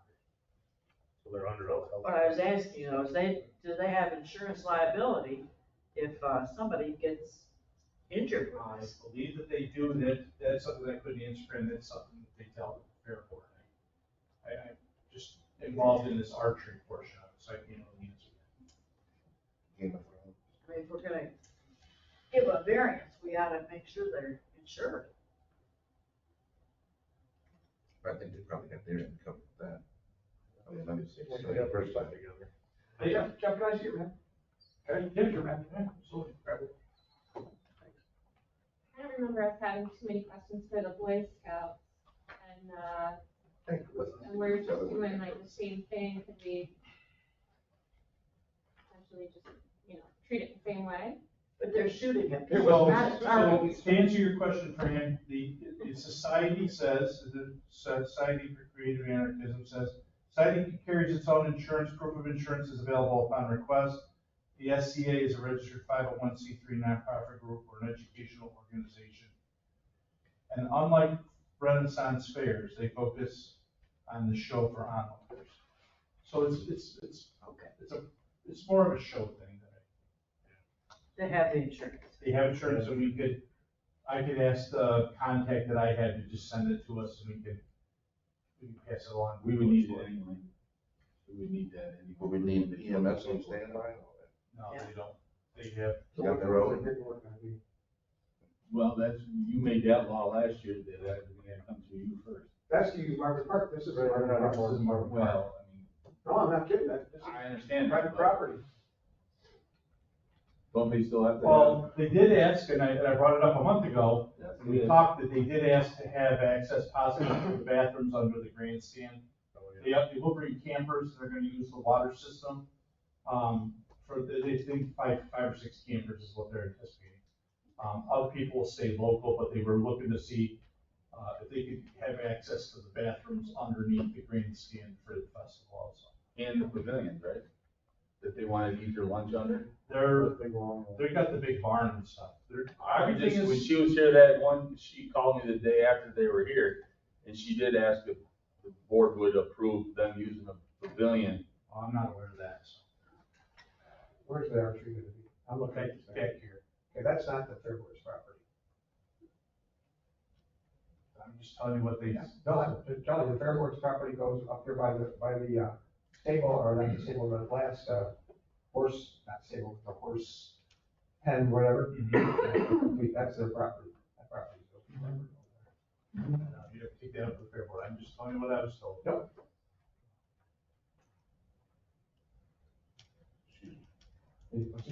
No. Okay.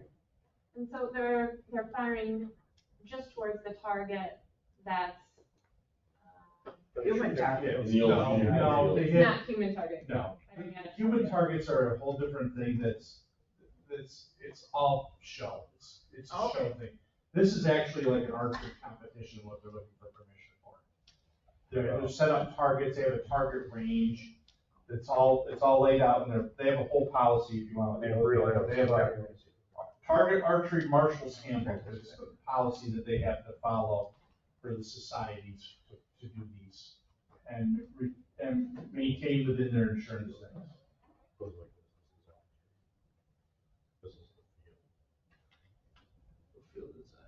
Oh, okay. But across from the school's over here. So where were they talking about parking campers? Campers would go along the horse stables where the normal was parked up there. Fairboard actually bought all this. And it's all, they're all on the property, on the map. Corral here. And then they, Feet, that's our property.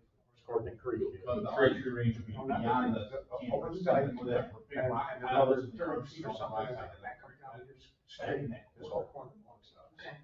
Just saying, if that's where the. That's where you have the rock piles back there. What's that? That's where you have the rock piles back there. Oh, I thought the rock pile was on them. Nope, that's on us.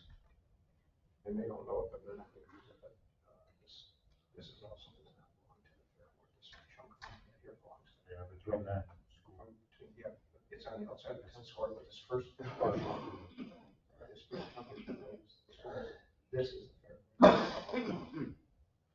the school comes like right here. I don't think it's built anymore. Somebody bought it. So, I don't think it's something. obviously, about the school food held it. I don't know. So that's back there. So we have to. Goes the other way. Yeah, like that. If this dragons, I'm in. You know, can we come watch? I'd like to come watch. So you're saying some of this property is actually village property? Well, but yeah, like back by the dike is technically village property, probably. I mean, You know, the fair board is pretty liberal with setting things up without, talking with the board as far as whose That is property correct. they're But using. that's not what we're talking about here. We're talking about whether they can have an archery range. Well, is it gonna be Well, on the village property, or is it gonna be on fair board it's property? supposed to be on the fair board.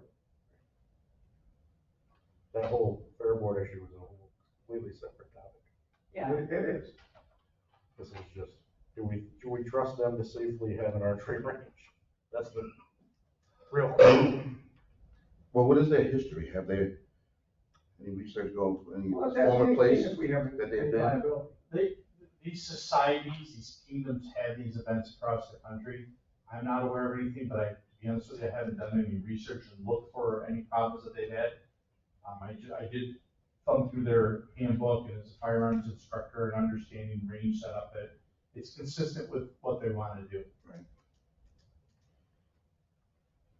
I should, we ask him if we have.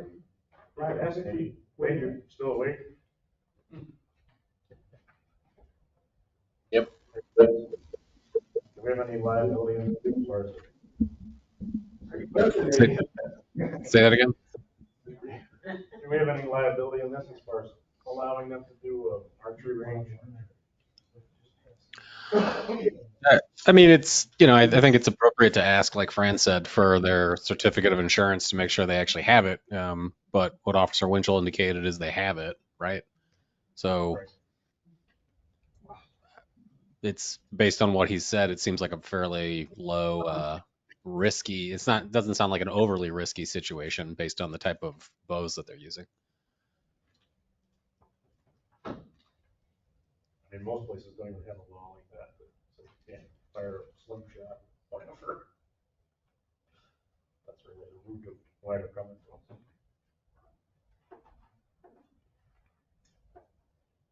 So maybe, it would appear, unless someone knows different, Nate knows different, that we don't have mass gathering rules and stuff, even though on our property, not our property.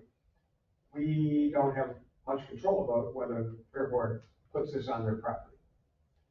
I would agree with that. And as I was saying before, I'm not pleased with every single event that they set up, and they don't tell us, did they told you that they made a contract with these people about this? There you go, Fair Board's made a contract, Other than they came here.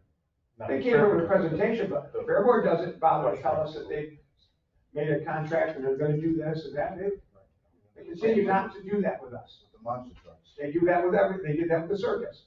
And then every time they have their thing that's supposed to be on their property, they use the village property.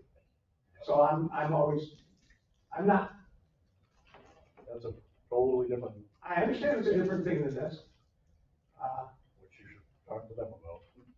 Well, we should talk to them about that because that's not acceptable that they'll rent parking for a monster truck thing for $5,000 and then park them on our property. I mean, that's something we need to get better coordination with the fair board on. Right. Um, That's not the issue at hand. Right. The issue at hand is the archery range, and even if we had a mass gathering, this wouldn't trigger it, because you're talking 100 people. I thought we did have there's a mass gathering, not in the law, but in the village code now. Of 1,000 is the That's trigger. not Yeah. 1,000. Inside or out. So, What are they asking for? They just want, there's a variance, you fire their bow and arrow. they want the variance right now, or they wanna know if we would be willing to give a variance? They need to know if there's a willingness to give the variance, because they need They want time to finish everything and publicize everything first. I'd be willing to do a variance if, as long as, like, there was possibly a discussion a little bit about where exactly the property lines and all of that are happening where they're being fired and all that, that sort of got. I know where they're being fired, I just don't know who owns it, that's not my thing. Right, but if they fill out that form and say it's, Yeah. where are they saying it is, and like, does that match where it is, and stuff. Right?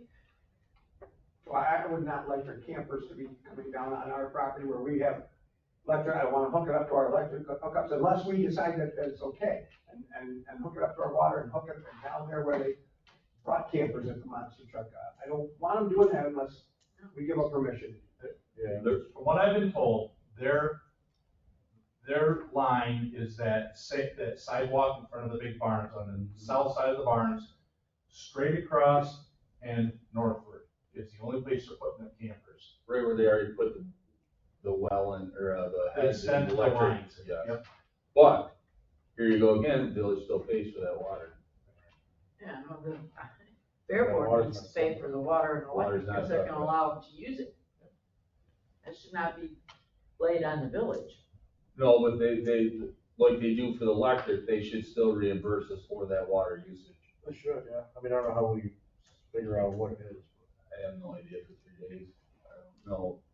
We need to make them put a head on their Meter line, something. on their line. You just take the average. Which rolls us back to why I bring this stuff up. We try to play nice with them and do all kinds of things with them and let them do a lot of things. We'd like them to play nice back with us on these things. I mean, the fair board should be coming to us about this variance and whatever. That's the fair board, Yeah, but I mean, they're, not his issue.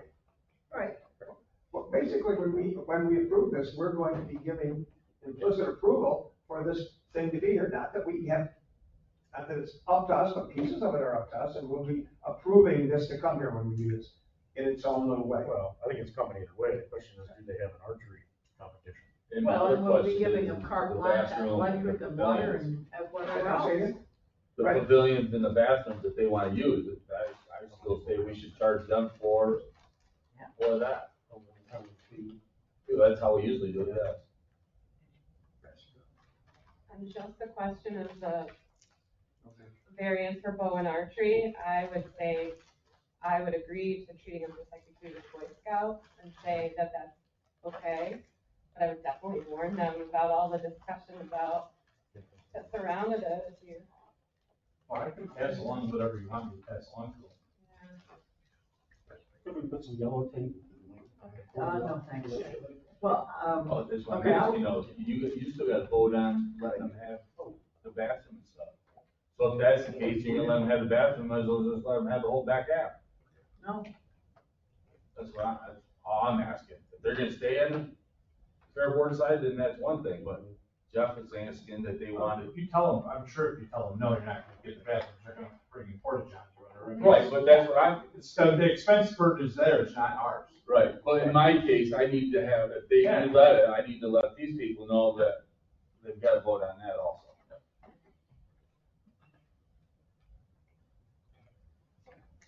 We don't have anybody to clean up the bathroom.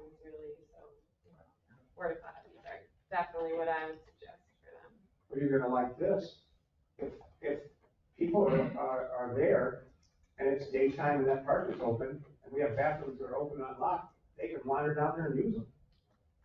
Anybody. But they're not locked, they're not unlocked. Well, then we have to be unlocking them to accommodate that, yes. So what are we gonna do, kids? I don't have a problem with the archery thing. No, I don't either, as long as they show us their proof of insurance. How do we do that with contingent? They'd have to come back in here and show their insurance. I can have it tax it down or whatever. Yeah, you're gonna prove a contingent on the insurance. That's easy. As far as the other stuff, that's a bigger question that the fair board needs to tell us what's going on. As far as the water, the bathrooms and the. Everybody's sitting right down the dog. I think that's a separate question. Yes. Yeah, the global, Somebody that loves these anarchists make a motion that we, That we allow, what is it we're gonna do to the thing? Variance. special variance for, September 8th, 9th, and 10th. I believe it was, hold on, I get it right here. September 8th, 9th, and 10th, yes. Okay, for the handmade bow and arrow archery contest of the Society for Creative Anarchism.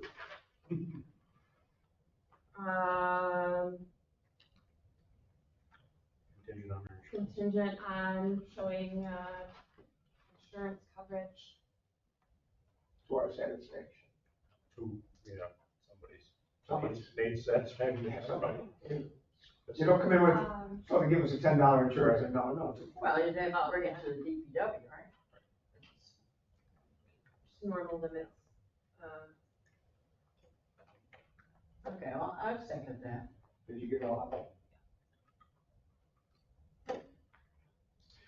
All right, any discussion on that? No, because you still gotta go through the grandstands, that was my question you had. That's a different motion, this is Yes, just. I understand, he goes, is there anything else? I said, no, we gotta talk about the grandstand. No, we're doing the motion. I'm not on the. Oh, on that. This is discussion on this motion. It was just a bow and arrow countdown. I'm gonna make a bow myself. Rusty?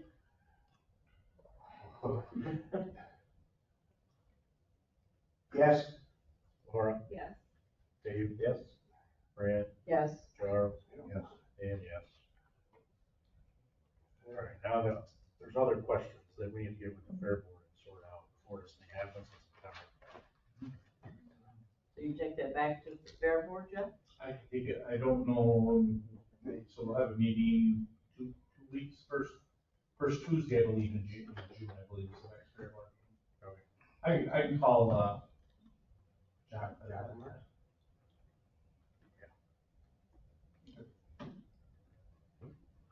All right, there's probably more to come on that. More to come. Oh, they're not really police issues, but This one was. anything else from the police department? I haven't talked to Joe in like 2 days. I don't think so, I got the plans for everything are pretty much finalized, waiting on the DOT permit for Strawberry Festival. Fair board is pretty much on board with this IAP. We have some security issues that we're working through. I have some concerns that we're working with them, and they've been very receptive with the fair board on that. Strawberry Fest, met with them today, everything's good, and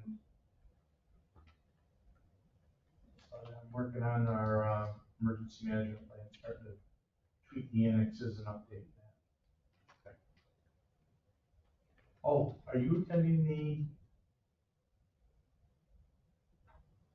what's the committee the county's got going for flooding, hazard mitigation? Are you attending that? Or you should be No, I was going to hoping that? you were. I was out of town last week when it happened, so. I volunteered. Laura was to- doing it. to go on that, yeah, so the only person from the village of Owego showed up was Nucci. And so, yeah, they need us, I didn't know if he was gonna go or wanted me to go. yeah, I definitely attend if you'd like me to. absolutely, like, Okay. you have all the information that they need. I've got some emails and stuff, so I have the plans, emergency plans and stuff, so I could definitely contribute. Yeah. Okay. But in the middle of the day during the week, so it's hard for me. Oh, that's fine with me. I can do that.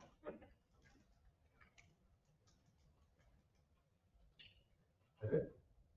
While you're still here and Fred's here, what about we talk about the storage container stuff? To be honest with you, I don't know if I know about doing the place.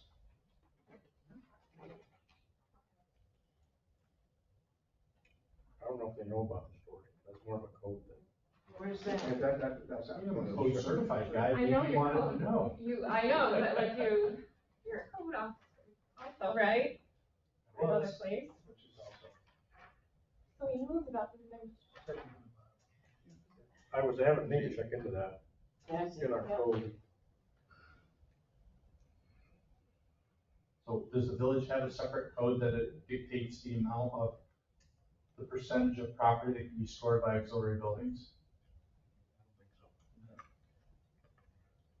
We do have a code that says that you can only have a dumpster on your property X number of days.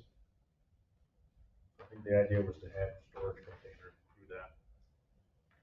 That would be something we would do, to our code, to our zone. But then you get into what's a storage container, what's a shed, what's a. Yeah, what's The garage together, they're promoting like sheds and garages, additions, homes. Yeah, what's the purpose of the storage container? Yeah, right, what's a. You could say that that's a comment box that we find off a tractor trailer. That's Storage container. That's if Yeah. we were talking about a tractor trailer or a train or a ship, a giant storage container. We got them by the fire station. Oh yeah, we made a training center out of them. Yeah. But there was something that didn't work, but there was an idea about that. The worry there is that people are buying these, people are selling these now to individuals, and they put them in their yard for a garage, for a barn, for a shed, for whatever they put them in there. And would that be something that that quite likely would be something that we would want to say, you can't do that in a storage district, you can't do that in a residential district, maybe you could do it in an industrial zone. I'd suggest that if you're putting them anywhere in a flood zone, that you have a tie down option or mandate, so that they don't end up all piled up at the bridge and causing bigger flood. Which there is even for a shed. Because they do. They're heavy, but They're heavy, but they will float. They will float, they're watertight. Yes, they are. So we might want On to, the anchoring. we're not solving that tonight, but we might want to look at Yeah. doing something, and it's another thing we put off forever and ever and ever, but we might want to do that before people start thinking, I mean, that's a nice little garage. So we do have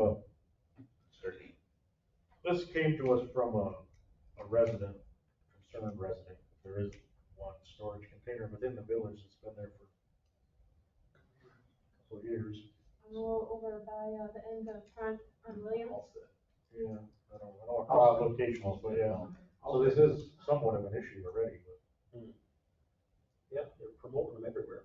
So.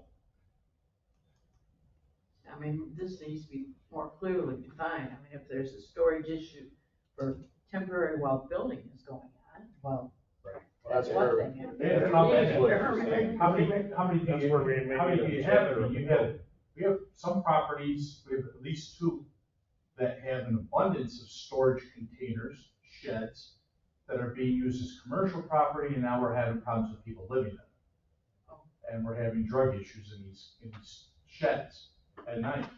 So is there a limit as to how many square foot, how many you're allowed to have? I mean, but we already know of one that's got 6 or 8 storage sheds on there, and it's become a commercial property in a residential area. So that should be all in the code. Yes. So we want to do that, and we also want to, I don't know how much grandfathering can happen or not happen, but we probably want to do it tonight, but we want to do that sooner than later. Yeah, no, that's what I'm saying, we shouldn't just talk about it and not do anything, because there is, our issue's already here with this. And, I just want to know, what was the language that I can look for about accessory buildings?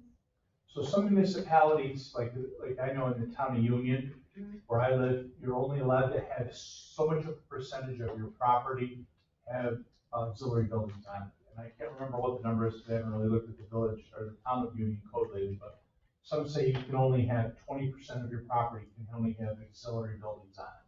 So you don't end up with a yard full of 50 sheds with pathways through them. To answer it quickly, that just, because once again, I don't want to spend 4 hours talking about this tonight, but if we do this, we would make, I assume, exceptions for Bruce Nelson putting a thing up when he's building a thing for temporary use for something. Right, would be allowed, but not maybe not in somebody's yard in the historic district, maybe in the street for temporary blah, blah. We would build that into it. You have to somehow define after 6 months it becomes a permit. Well, you have to define the temporary, and then you're also going to get the argument of a on-site built versus a shipped-in shed and chattel property. And dwelling. So you've got to make sure that you define all that out in the code when you talk about the storage container or storage building. Yeah, right. And we certainly don't want residents making chicken coops out of these things in their yards. Some of them are huge. Like I said, in the back of the trailer, 40 footers, ISO containers. Should make it. They're making swimming pools out of They are, yeah. Yeah. Who makes some neat stuff out of it? They make residents out I've of seen it. houses made out of it, not houses, but houses. Apartments inside of them. It's a hell of, well, I won't talk about it. It's a hell of a garage, it's a hell of a lot. That was just for discussion, just Yeah. to see. Yeah. Let's move on with that. All right. Anything else? About the Norfolk Railroad. Oh, yeah, we'll do the railroad thing. So that's the same deal. Having Nate check into that, we're gonna send them a letter that says we think they need a permit for a communications tower, because that is in our thinking. Their code, yeah, thanks, Jeff. Good job. Now, they're in an industrial zone where they want to put it. So, What is the location? right by like, the old train station that was a restaurant. So- Right in the middle of town. Yeah, but it's railroad Is that property, we put- it's zoned industrial. I I mean, I noticed So today, we put. like Ward Van Scoy's has a wicked. Theirs is 80 to 90 feet tall. There's silo town. Mike, So you it's know, not as tall as the silo there?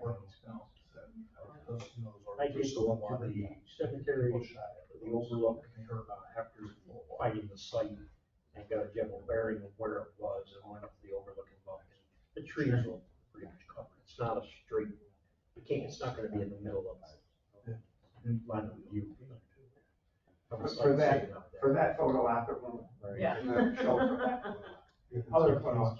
So when I talked to Nate about it, he said that he thinks by our code, they need we have a communications tower, special permit that you're supposed to get.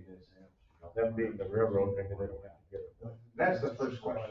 Railroad has tremendous power and authority, and there's a good chance that they can put that up and we can't say anything about it, but we would need to know that.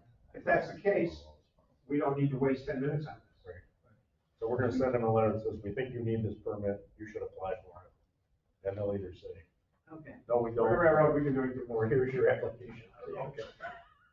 I contacted my friend who works at the same company, and she pulled up the records of the project, and there's 93 radio towers being put on the line. One would be in the village of Owego, one's gonna be in the town of Owego, and they're all the way down the line. And the company is environmental services, so they've looked into these, as part of their thing, what they're doing, this analysis, done that analysis, and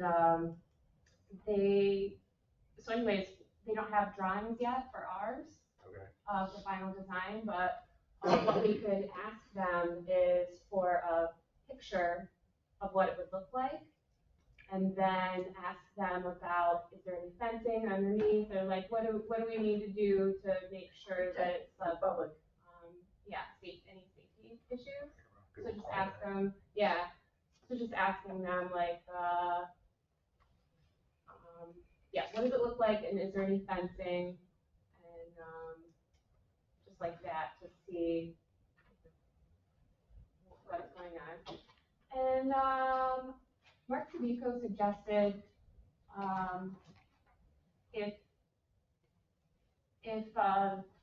what if they can just apply it to the Board of Exploit building and not have to build a tower at all, put the works on an existing building and not add a thing. Depends on their own property. Yeah. I'm sure they want their own thing, but. It's a thought, but yeah. Yeah. But yeah, that silo and the thing on top of the silo, like the ladder thing, is like way higher than this thing will be. Yeah, but it's like sort of an appropriate kind of a thing that you would expect to see on a railroad line. It's not that much taller than our electric poles that are going in, and like we'll probably not see it, but we would want to know a little bit about. Those electric poles are really tall. Yeah, just to make sure it's not like something crazy. Well, it'd be nice to see what they're gonna build. Is it just like a stick or is it like a big huge cell tower? I don't know. Yeah. Oh, and the contact is a principal scientist, so it's not like they're not against us at all. Yeah, no. Yeah. But we do have a section in our code about communication towers, so it's a place to start. I make a suggestion. Yeah. If they're putting some sort of communication tower there, should probably ask to make sure it's not gonna interfere with any of the emergency services. Yeah, cell phone. Radio frequencies, cell phones, I assume anything that'll like be that. part of that, why there's that permit.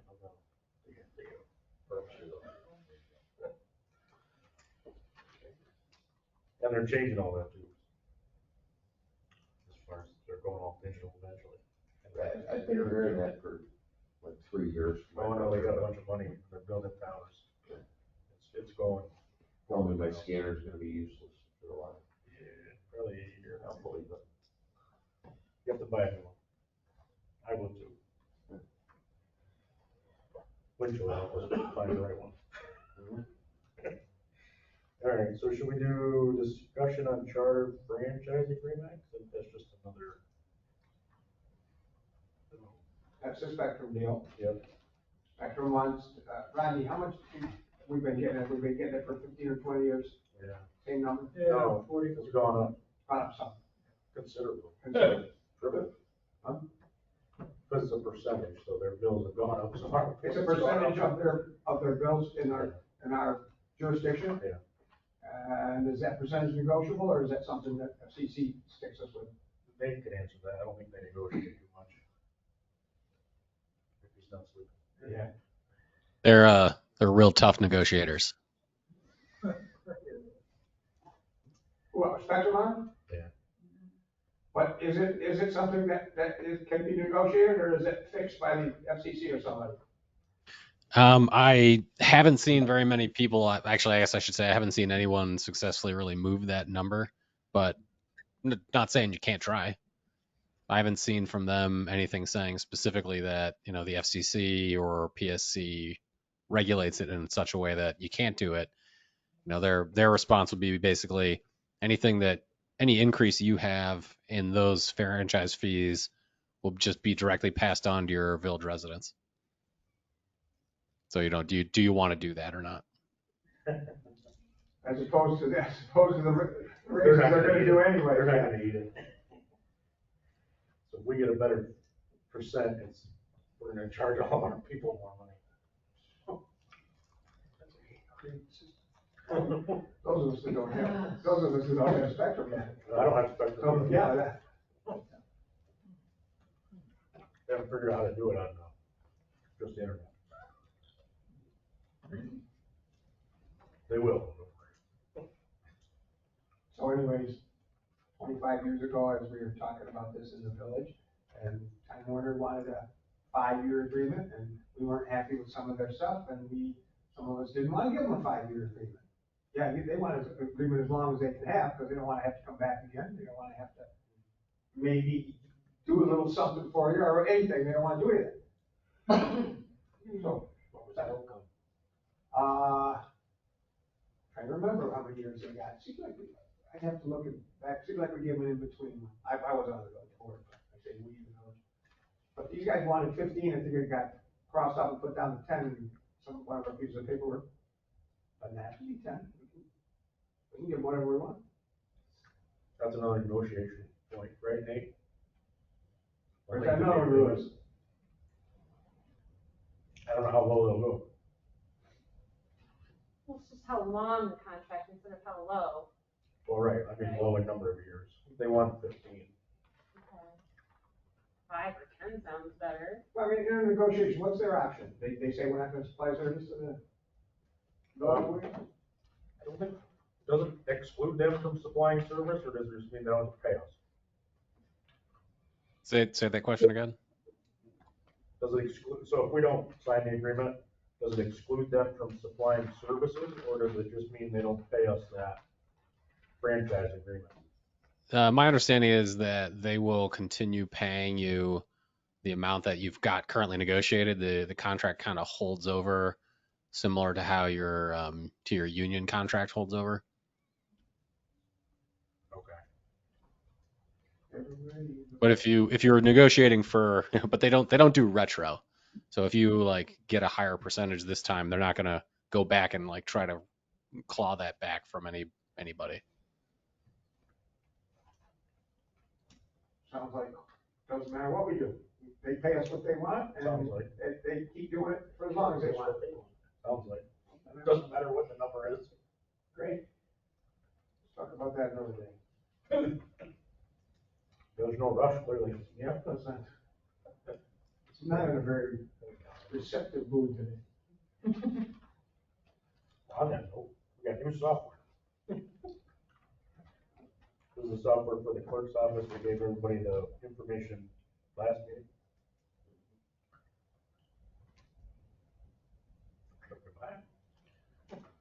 Well, it's only to be used by the clerk's office or DPW also? It's used by everybody, EMS, clerk. Well, actual software, isn't it? Well, but it connects everybody together. Right. So, Drew, how much money do we have encumbered or put away for this? I think we got more than half the money covered already. In the current budget? Then we also have the budget, so. But we've discussed this for about 2 or 3 years. Now, finally, they studied it, they've had all kinds of Zoom meetings, they've done all this research. And a portion comes from the sewer, and a portion comes from the general. That's how, it's just a tricky thing to do, but you gotta do it eventually, or you'll never catch up. I was just curious on how much more we're gonna pay, where it's gonna come from. Budget time again, and we're gonna be in the toilet again. So we have budgeted for this. Yeah, this we sort of got for this year. We're not gonna have to pay for it next year. I'm sorry, We've already got this money set aside. that's what this was asking, we got 78 grand set aside. Okay. Then the annual cost is that. But there's an annual cost, and that gets split 3 or 4 ways. Yeah, so that'll be in the new budget. Okay. So I make the, Some software versus me. Sure. make the motion to approve purchasing new software from Springbrook Sears at an initial cost of $78,194.50 and a shared annual cost thereafter of $30,344. I'll second that. Any discussion on software? It'll be a welcome update. Yeah. Rusty? I don't understand any of this. Yes. Yeah, maybe. Laura? Yeah. I think he does. I think so. Dave? Yes. Facebook Brandon? Yes. Charles? Yes. And yes. One of those terminals in I know, I've been to your house, you know, on your TVs, you gotta have a computer in there somewhere. Facebook. You got tablets. I know every phone call you guys make. Still got the beta machine. He's down here making web pages. Works for Spectrum on the side. Yeah, probably works for Spectrum and Greenlight. I got no email. Alright. Next thing is title transfers. We got 2 resolutions. One is to create a specific reserve for repair of headstones. Another one is to create a reserve for flood damage repairs.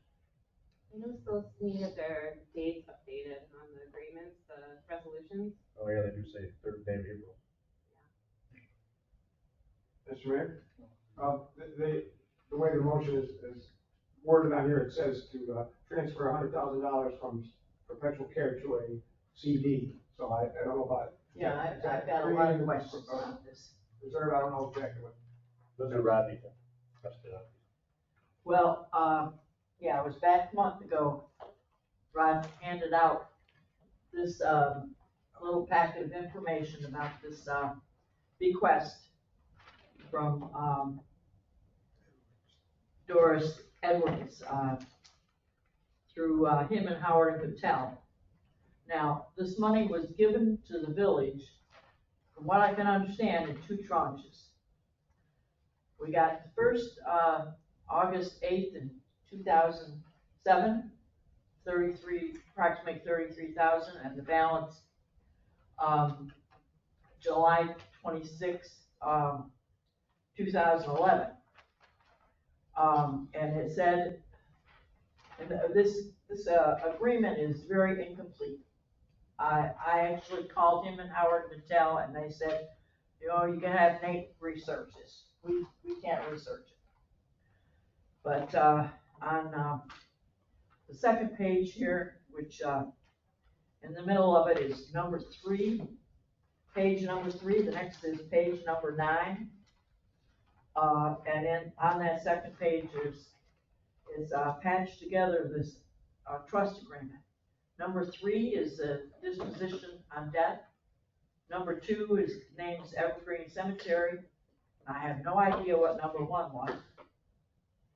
And it says in case the 2 trust funds, the 2 granting, deposited in the trust, okay, each year the trustees shall use the net income for the fund, but no principal, or 5% of the value of the fund as determined on the last day of the,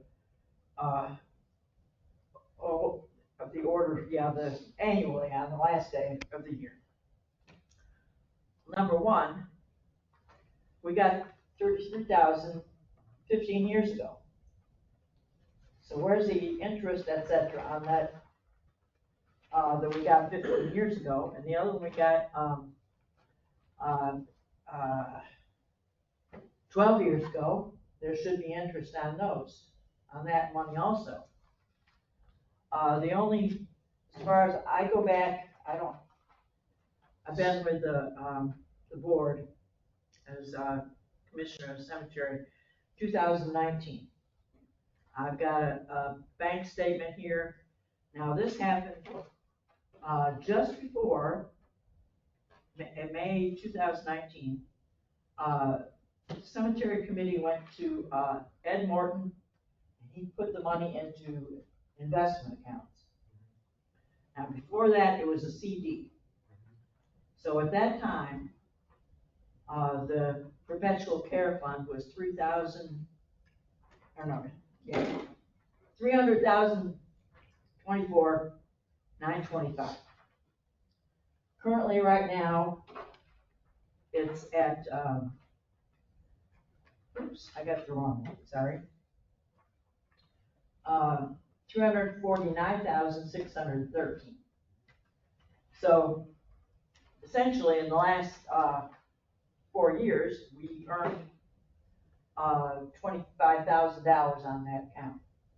Now, I also got a hold of Ed Morton at the bank, and he was having one of his people investigate it. We have no idea what the earnings were before 4 years ago. And we should have all that earnings from that 100,000 on to be transferred with this money. Because it should be going to this, I mean, according to the documents from the law firm, there should have been 5% a year So I True. talked with a lady there at the bank 3 weeks ago. What is 5%? What is the 5%? It's about $8,000 a year. No. What is 5%? What is that? Is that earnings? Earnings, it says, okay. Because That's why I said, like it said, if we this don't- document is if we incomplete, could we don't spend- have the full document here. Trust me, 5% is the most you could spend. Right. It has nothing to do with earnings. Says income from the fund, but not principal, or 5% of the value of the fund. But, I mean, you could So take- at you could take it out. 100,000 a year, that would be $8,000. That you could spend. It says you could spend that on the headstones. It doesn't Yeah, well, have to this be is, 5%. that's fine for the last 4 years. We can figure that very easily. So we're just gonna go 5% from 2007? No, that doesn't say that you would have earned 5%, that says you could spend 5%. So if you had in 2007, 100 grand, in 2008, that year, you could have spent 5% of that 100 grand on stuff. But nobody did, but that didn't add 5% to it. It just meant you could have spent it, nobody did spend it. You'd have to look at what the bank rates were. Yeah, that's what I'm saying, That and this did- document is incomplete. We got page 3 and we got page 9. Can I ask a question? Sure. You said something about, in 2019, there was $300,000? Yeah, 324,925. 324 in 2019. It was then put into a fund? We put it into investment And funds. then in 4 years later, the investment fund was $249,000? It's 25,000, we earned 25,000 in 4 years. What was the number of that investment fund after those 4 years? How much? 349,600. Say that one more time. Well, you got the I'm just. 349, Thank you. Okay, I got you now. 613. Okay, I wasn't hearing that good from you before I thought. So the investment fund is making quite a bit more money. Maybe 25 grand. Yeah, and in actuality, according to the rules of New York State, we could take interest off that perpetual care fund every year. Right. So I mean, it basically, in theory, there was 200,000 in the perpetual care fund before this 100,000 was put in. And so, I mean, to say we just take 100,000, put it in a separate account, we've got to have 100,000 plus the money that was And earned. it might be 150,000. Right. Well, remember, before that, the interest rate was like 0.16. Right. In the CDs. They weren't making any money on that interest. Yeah, but still, it's 11 years. Right. Well, the good part is you didn't spend anything. If you wanna add, if you wanna figure out how much we can put into that fund, that's fine. I was just gonna do the minimum. It was just gonna be like, we just started today, here's your 100,000 and people. But we should have been making money on this for 15 years. I wasn't there when this thing started. I just figured it out. I said, you know what, I think we should do a separate account. That's all. That's right. Yes. So back in 2007 or whenever, there was supposedly maybe 200,000 in a perpetual care fund. We'll We added- assume I'm sorry? that. Assuming, yes. Assuming. And then we added, in those next two places, another 100,000 to make it 300,000. Could that original 200,000 in the perpetual care fund wasn't part of this because that's just money that we have for Right. perpetual No. care. So it's just 100,000 that we added. Right. We didn't. It's interesting. So I get what you're saying, except that no money was taken out of there for anything. So any monies that were earned and any interest on any account that was in anything is in that perpetual care fund and got it to grow. So, and that money is for the perpetual care of the cemetery. So we didn't lose any money. No. There's no money missing. If we don't know exactly how much interest there was. Well, then like we're I gonna said, make- in the we're last gonna- 4 we're gonna years, make a we guess, got but- 25,000. But the guess is, whatever it wasn't very much, and we're trying to start from scratch on this, even though, because we don't know. We didn't lose anything, so from now on, for the headstones, we're only gonna have that, whatever we have, $5,000 a year to do it. But we still have all that other money in the perpetual care fund that we can actually use. No, we're not supposed to touch the perpetual care. No, we're not Only supposed to the touch interest. it. You can only use the interest. We can only use the interest on any of the perpetual care. Right. Okay. But if you just do it the way you just did it, I would think that the 100,000 fund is probably owed 20,000. And the other 40,000 that they made an interest would stay with the other, because it was split 200,000, 100,000. So they get a, Because the interest is based on your yeah, balance. so they get about a third, Right. they get a third. So I mean, I wouldn't But, mind, I wouldn't mind giving them 120, that's fine. I mean, I just wanted to start with at least 100. Well, we need, if we're taking money out of the perpetual care fund, we need to do it all at once. Not, Well, no, well, we can put that on hold, but I'm thinking like 120 would be sufficient. The other one would end up with that'd give them, if it's split in three parts, 200 and 100, they should get one of the three parts. So you just take 1/3 of whatever the interest is, since it started, it should be 349, so 49,000, 50,000. but we can also take all the interest off the perpetual care fund. I don't think you can do it one shot. Well, If we put this into a CD, but what are we gonna? No, we the need, problem it is if needs we to go take- in an investment account, not a If we take the CD. interest off, remember, first off, okay, the one for the 100,000, you can only use forever, just for gravestone repair, Right, okay? And if you take 100,000, right now CDs are 4%. Once a year, I'll say, Freddie, here's $4,000, go repair, whatever. The other 200,000, say that's at 4%, that would be like $8,000. I'd say, Freddie, here's $8,000, go do whatever you want with that. That's fine. well, I don't think we should put it in a CD at 4%. We need to put it in an investment fund like Well, they've done right, with the remember- perpetual care fund now. Right, but remember, the investment fund also lost $30,000. But overall, Well, it earned 25,000. I'm just saying, Up and down, but it still earned 25,000 instead of 4%. I'm concerned. 4 years. Well, yeah. It makes me nervous when you have it, but that's just, Right now, the stock market might not be a good bet.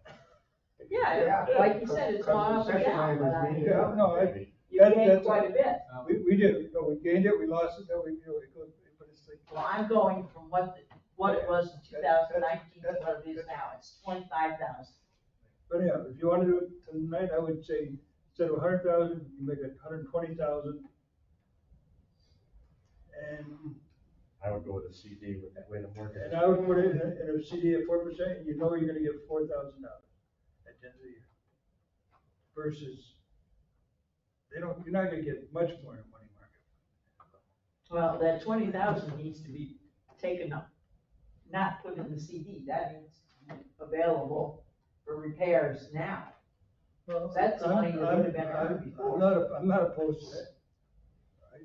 But you have to take the 20,000 and use it for repairs. I would just, if you start with 120, you got more money for interest, that's all. And how long is that term of that CD? They're like 1 year. 1 year. 1 year. And, but I'm just, Yeah, I've seen a few banks actually 5.10, 5.10 per shared CD. Yeah, as long as it's insured and whatever, 100%, that's all. Yeah, it's guaranteed. Yes. I can ask you the mayor, thank you. I'm just saying, you guys can't. Go for it. You can go, you can. Yeah, thank you. So does the covenant say that we have to spend that interest every year on those 2%? It's an incomplete contract here. We're missing at least 6 pages or more Well, that's, of the original contract. this is the piece, apparently that's what we got. They probably didn't send us the whole. Well, they should have sent the whole thing. That's what I'm saying. Him and Howard Cattell told me that Nate had to research this. They wouldn't spend their time doing it. Okay. Well, here, Like that is money.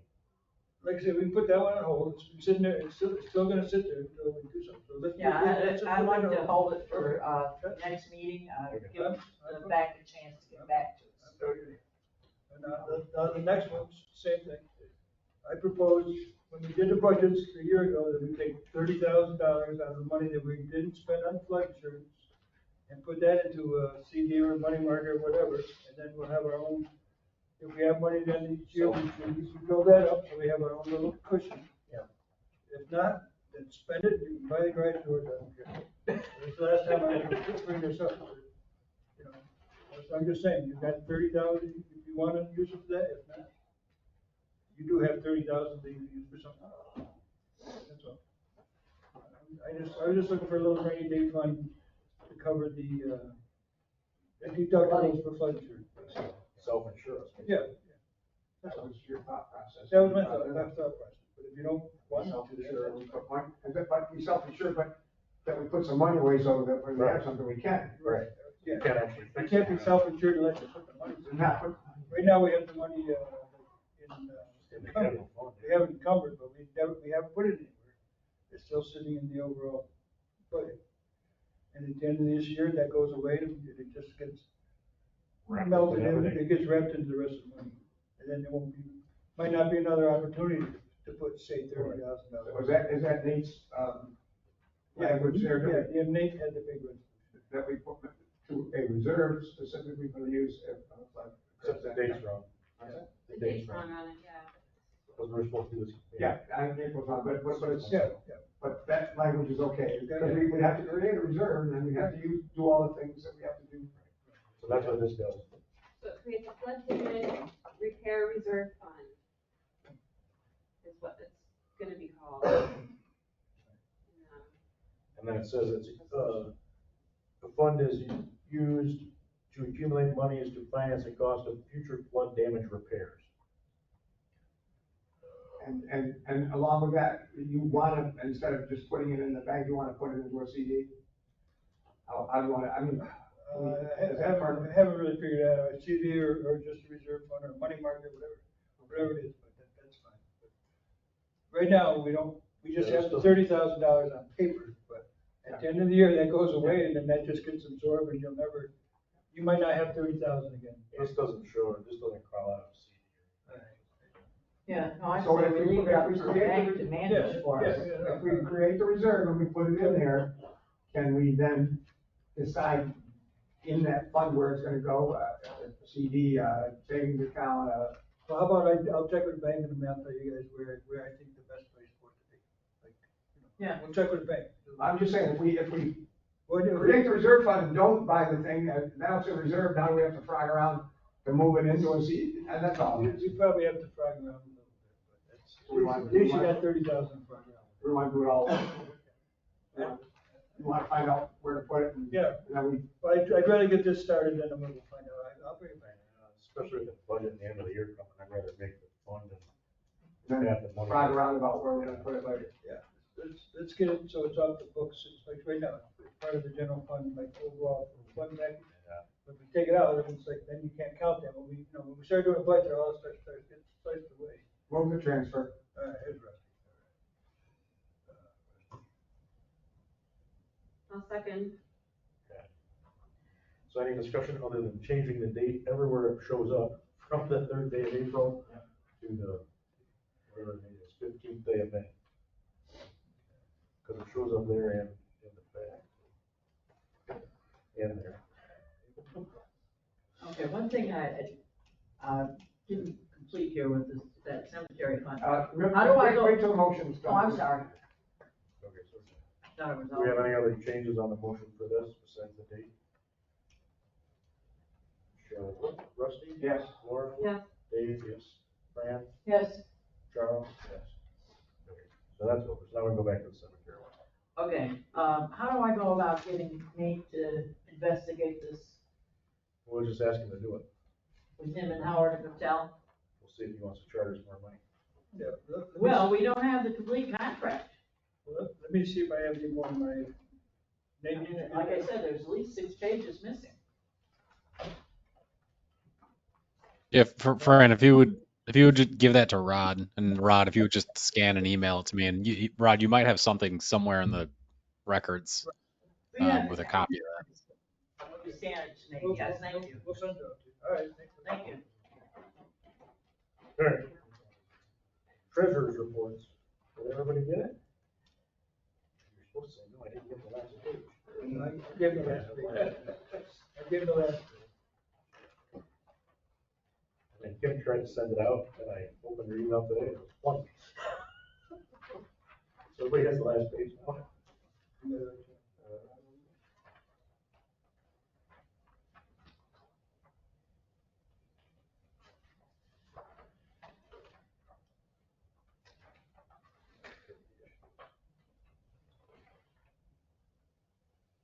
last page is that one of the bank statements. They have the big spreadsheet.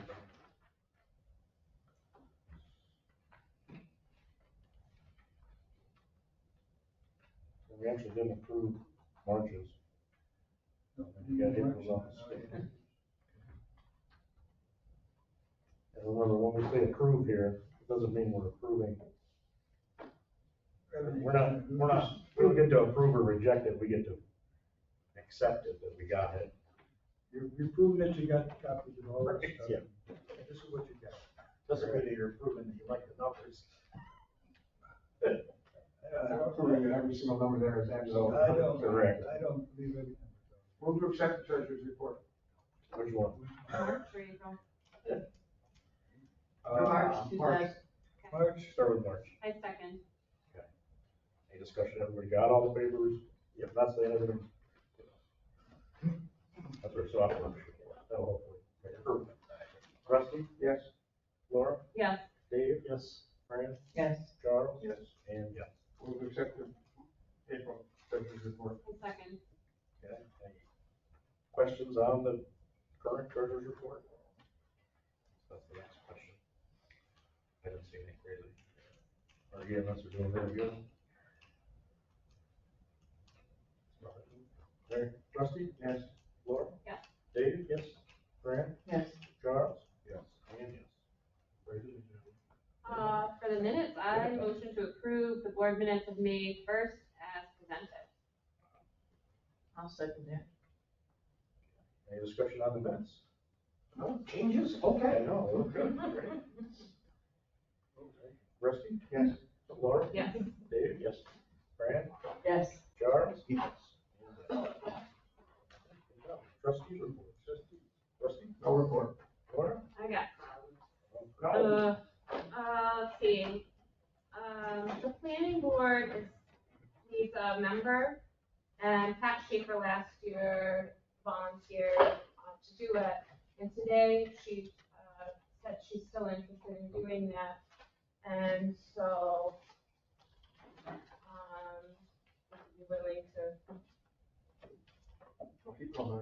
I don't remember if this is one where you appoint and then we approve, or. That's the, I don't remember either. Oh. Cause I remember we I had, got the book here. last time we had like resumes and, you know what I mean, I think like she a sent little, it could do that. well, I'm sure she did, but Last year or some months ago, and I just wonder if she wants a little, or we want a little refresher. No, we don't. Her husband wasn't there. Did you want to say some more about that? well, just to, When's her I next? mean, it doesn't quite matter, like, if you, I mean, you could join her name, do it, and then us accept her. But there's New York State village law and our code, and the mayor appoints certain ones, and they get, then they have to be approved by the board, and the board appoints other ones, not the mayor. I don't remember what it was, I was looking up real quick, but I did want to say something in the middle. And there's one of them that I think I just do. That you just do, and if it's in the middle of a term, that it doesn't get either approved. Right. But anyway, I did want to say something, I can't remember anything. Ron Pelton had expressed interest in being on the planning board. He doesn't have the time to be on the planning board, but I'm not trying to take this away from Mr. Schaefer, but he had expressed interest to me about being on the planning board. Recently? Yeah. Like in the last Week, week? Okay. I know he's going through some stuff, so, have you spoken to him? yeah, so I see him every Friday. But did he not, did he say he He didn't? didn't want say to? anything about the planning board. Okay, then he probably, He's got some. I'm saying, I don't know, but you might. Right, want to think about that also. Yeah, I don't know, but yeah. The zoning board, I think, is there somebody? I think they need people too. Yeah, they might need people, and, the training, some people haven't finished their training, but some of them, Yes, I talked to Joyce, and she's got a plan to get her done. okay, I haven't talked to any of the other ones. okay. Yeah, so there are training opportunities coming up, so Thursday, May 25th, there's an hour-long one on finance, but there's one on June 22nd at that's specialized for zoning. That would be a really good one for people to attend. There's like 4 hours of training required. July 27th, there's a cannabis regulatory tools within, you know, and so Fran, maybe you might be interested in. What day of the doing week is that? What's that? What day of the week is that? It's a Thursday at 6 o'clock, 6 to 7 p.m. Okay. But yeah, there's training, where they tell you about,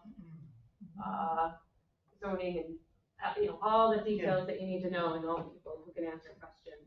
Well, it's on the agenda at NICOM this week, so I'll attend that training session. I'm sure Dave will want to attend it too. Report back. Okay, and so, let's see, then, I'm gonna be, attending a webinar on Thursday myself. It's, on extreme heat, health and policy. It's, DC and NYSERDA. Talking about, our best practices for, when we do, within our hazard mitigation plan, we have to cover, heat, heats and droughts and stuff like that.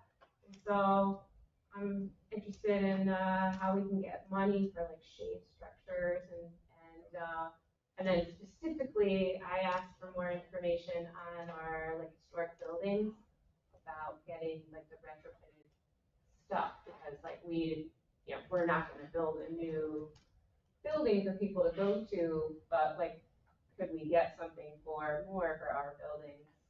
You know, like heat stuff with used cooling stations and stuff, which are like the church. Yeah, so this building Buildings with air here, the proposed new depot services thing, they, said that they would have some stuff there. I don't think they meet the requirements for having people because they only have like a toilet or something like that, but like. Yeah, that's why we have some of the stuff we have here. Yeah. I mean, we have at least 4 toilets, right? And there's a shower here, right? So we technically have some stuff, yeah. You have to have air conditioning too. Yeah, Right. and so That's if why we use we, like churches and things like that. yeah, so I'm just getting more information on that. OHPC is having an event, Meet the Realtors, and so they've contacted all these realtors around the area, and they're inviting them,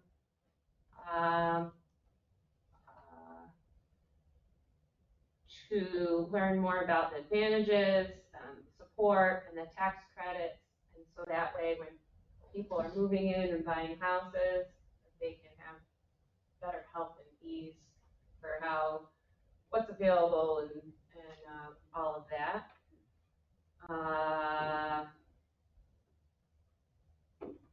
There's a new owner of the Taiba Trails building. Does that go through? Yep. Closed? Yeah, there's a new owner. I didn't It's think they John closed yet. John Matsko. Matsko Realty, LLC. I didn't think they So closed. how did you find that out about the closing? From OHPC's. It wasn't in the paper yet. Okay. But, All right, But so- yeah, it's in process. All right, so there's processing about that's the new owner that I saw in there. There was mention of the planning board meeting and trying to move their date. And then I think only Julie responded, and so there's been no meeting scheduled. But I did have a resident ask about that meeting, because he's interested in attending, and so Okay. I don't have any way to say if the meeting's gonna happen or not. It's not published anywhere. Was this the meeting about 68 North Avenue? No, I don't, I think they had a separate topic, I don't think it was something for the ERI, right? Your story, I don't know. Yeah. I was gonna ask when the next meeting was, just So Yeah. we get them the person. Because it was going to fall on the, sort of after July I 26th. talked to Memorial Mike about Day. that last week, it was for the North Avenue. But there's 6 days or 7 was what it was supposed to be, Thursday. So it's just dropped and they're not gonna, She's trying to figure it out, but somebody's not answering their email and phone calls. yeah. So there's only 3 of us that Julie couldn't, she had some other prior engagement, so that left 2. So I guess they're probably just not gonna have a meeting for them. That's why it would help to have another member. Right. Yeah. That was my question of how quick we had to do the other number. Yeah.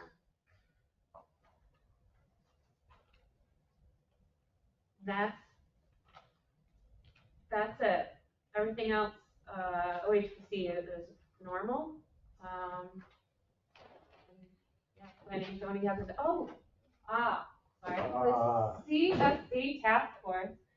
We met today for a couple hours and,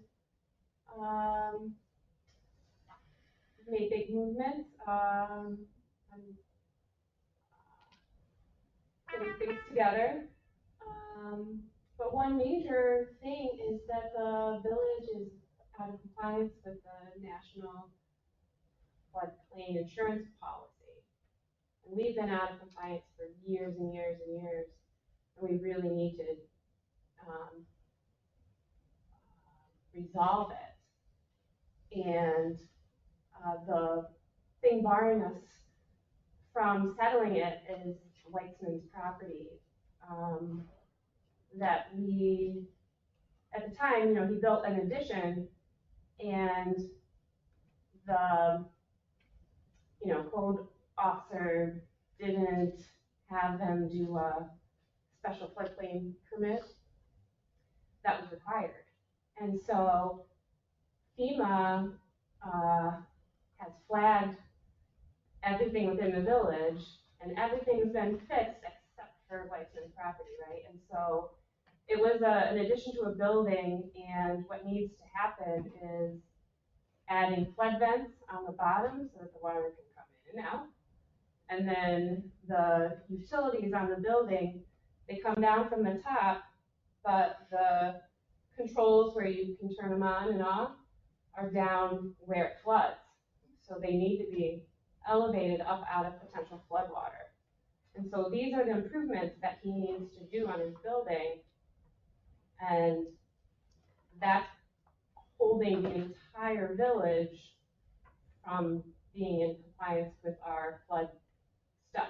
So FEMA can decide to not provide flood insurance for our whole village, right? So we can all lose our flood insurance because we're not making him fix his building. Which we can do through code enforcement. Yes.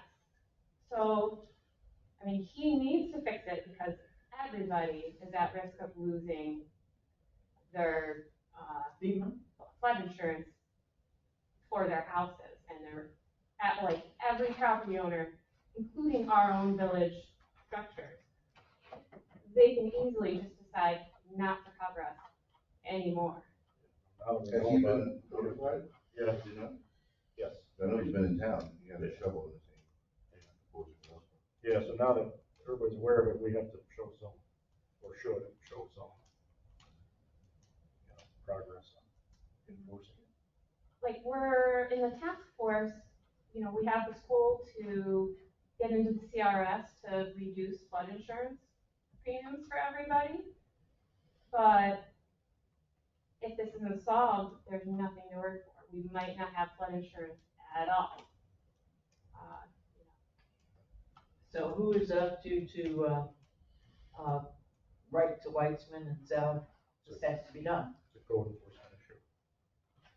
Well, I think it's kind of over that right now because the village is totally, yeah, they have to enforce it, but we really need to let them know why. It's not They could like check a it. little, it's a felony. What's a felony? Nate, can you Code enforcement issues. share anything? Yeah, I mean, I would rather talk.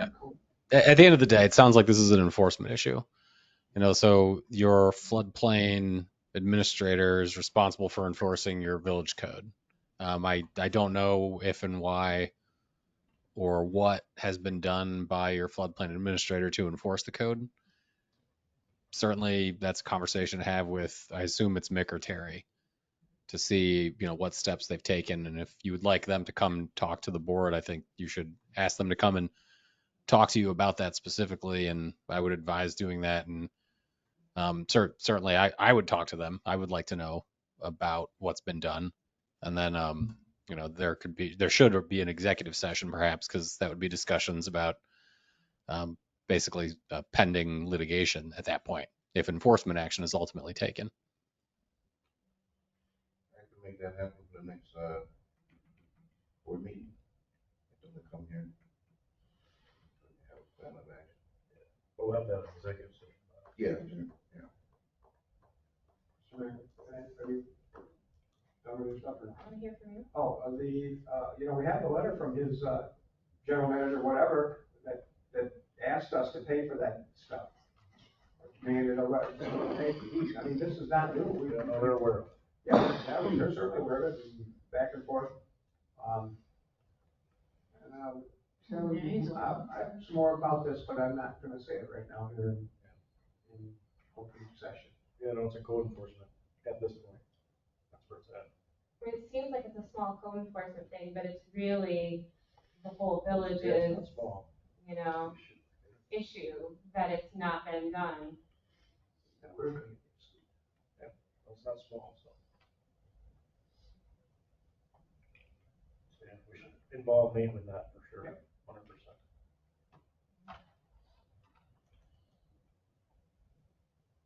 Well, We need to talk more about that, right? who contacts Weitzman now? It'll be, we need to involve me. Yeah. Okay. Well, She already is aware. I just, somebody needs to be responsible. We can't just drop the ball.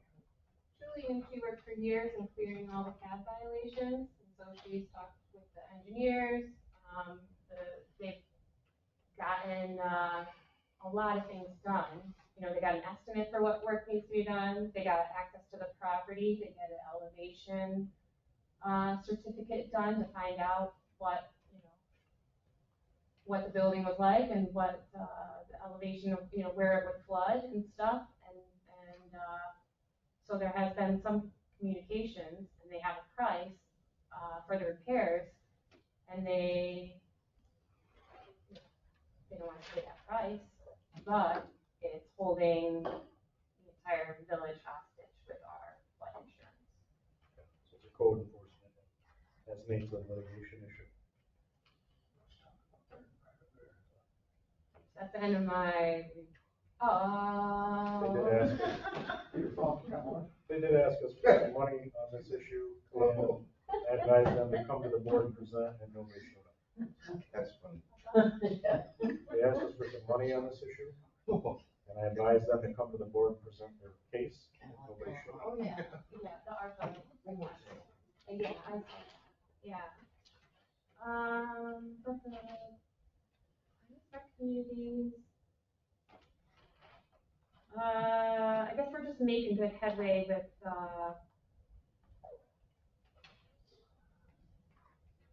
we're getting buffers and recycling project for the Strawberry Festival. And getting,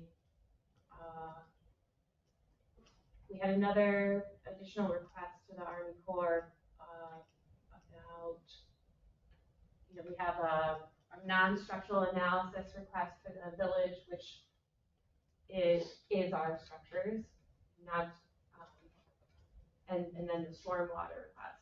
And then so the additional is more of an analysis of how the Owego Creek backs up and floods before the river does in most of our. So that's up to the Army Corps of Engineers? Yeah, we already have a proposal for them to do an analysis of They all had our like a water. fine demonstration last week, right? What's that? They had like a fine demonstration last week of what happens. This is like a huge analysis of all of our land and different storm scenarios and flows of water, how much free space we have. It's really. We did a 2-year committee after the 2011 flood, we have all kinds of information on that. Yeah, there's the old Army Corps of Engineer analysis they've done. They have, the most recent one was finalized 2020. I mean, that wasn't nice to look at, but. It'd be nice to get them to be able to come out here when it's in the process. Like I was mentioning, like last week when we had the. Yeah, well, you can see where it's coming from, you could do your analysis from that, when instead of just computer generated or guesswork. You can actually see where the water's coming from, where's it getting built up at, and what's happening. That'll take a lot of guesswork out of the game, for sure. Good luck for getting them. Yeah. That makes common sense.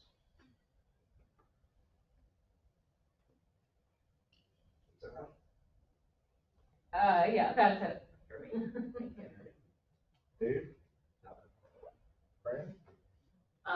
Okay, for the cemetery committee, the Mildred Faulkner Truman grant, which we used to do the parking lot, there is a balance of $6,500 that we are going to use to replace the concrete pad in front of the chapel and do a graded walkway up to it. And so we need to get that done in the next 3 months, and so Fred is working on getting us some bids on that. Peter Gordon is working with Abby over at Team Tioga to get some grants for paving in Evergreen. We need that so badly. So we're applying for the grants for that. And our next workday meeting for the Evergreen Cemetery is Saturday, June 10th, from 12 to 9. That's it. 9 to 12. 9 to 12. Yes. Yeah. Thank you. Midnight. That's a long day. Doug? Let's see. I attended the reorganization meeting. I know the mayor has a lot on his plate, so I volunteered to attend these meetings every second Wednesday, something like that, yeah. It's basically a workshop, a motivational workshop at the, held at the Owego Fire Department Training Center. They were very grateful to have somebody that represents the board to be there so that I could hear their ideas that they may have, and I could carry it back to you guys. So we were thankful I was in attendance. So I'll be going to that every second Wednesday. They had something that was on the board that I found very interesting. It was a quote. And it said, it is hard to become what you want to be when you are too attached to what you have been. And that's a very powerful quote that stuck with me when I left there. And with that said, I just like to apologize if I offended anybody with my tone this evening. It can be very frustrating being a man in the middle and wearing so many hats. But rest assured, I will fight just as hard for EMS, OPD, OFD, DPW, when it comes to a much needed piece of equipment, something that'll save a life or a safety issue. I just think you can't put a price on life. So we could be there to avoid these things or help by getting a truck to suck the leaves so that our village doesn't flood as fast fast as it did in the past, or obtaining the new ambulance to get our residents to hospitals quicker, or police so they could join the chase when needed. It's just important that we all, huh? Say they joined it. Yeah. We could provide the cars for that. It's just, I find it very important. So, just happen to be a part of the group that can be able to make this happen. That's what it's all about. So, that's all I got to say about that. Communications? NICOM's coming up this week, right? Yep. Thank you, Dave and Fran, for going. Something Fran or hit, no? Have a good time. Eat enough for all of us. Yeah, any important stuff will bring back to you. Yep. Reports. Bring lots back. Mayor's report, nothing specific. Starting to work on the budget, so that keeps me really busy. And we do have that extra meeting coming up next Monday night, which we don't know right now. As long as I can get the budget ready, we will have the meeting. So that's, May 22nd. May 22nd here at 7 PM. That's correct. Pending that I get my spreadsheets done. And you mentioned the meeting this Thursday. So you've got out the request that's forms just- to all the departments? Yes. Okay. I was looking at a newsletter from my previous job through NICEAG. After 2023, if you build a home in the village or anywhere in New York and you want natural gas, after 2023, you gotta go electric. So if there's any buildings that we have that you'd like to keep with natural gas now, Better build them down. do it in the next 3 years. Otherwise, it's 2030. Was it 2033? This is You nice. said 2023, that was this year. I'm sorry, 2026. Oh, you scared me, Okay. you scared me. because Yeah, the- 3 years. The governor's budget is 2026, so you scared me about 2026. 2026, I misspoke, I'm sorry. Yeah, we have 3 years, so if there's any buildings that the village owns that are not natural gas, and you wanna go that way, that should be thought about Do it now. now, because after 3 years from now, you're gonna be forced to use electric. That's per Governor Hochul. There's a meter at NICOM. Now that, in the newspapers, that may be right, because it's unclear, in the newspapers, it didn't say you couldn't put a gas line, I'm just telling you, when they quote the budget, it didn't say you couldn't put a gas line, in it said a new construction. So if you're building a new house, it didn't say if you have an existing building and you want to put gas in, that you couldn't do that. It says, No new services, that includes new houses and. that's what NICEAG said, no new services, because the budget New said services. new construction. A new service is considered an old house that always had oil and now they want gas. Well, maybe a meter up there. But you can run one for a generator. Did we, so we won the, grant award, for the house elevations and the generators. Do you know how many generators we won in the grant award? I think, I'm only remember two or three of them. I think it's two. Was it our total request, or they just, No, they canceled a bunch of them. You got Erie Street. Because we asked for a whole bunch potentially, and we couldn't afford them all because of our share. But we asked anyways, just to. No, we didn't get those. I'm gonna ask for like possibly 6, 4 or 6? I think we only got two or three of them. Check it. Because I was talking to Cindy about it Friday. Okay. Because we were looking at what the matches would be for the budget. Mhm. And they're the low ones, they're like $20,000.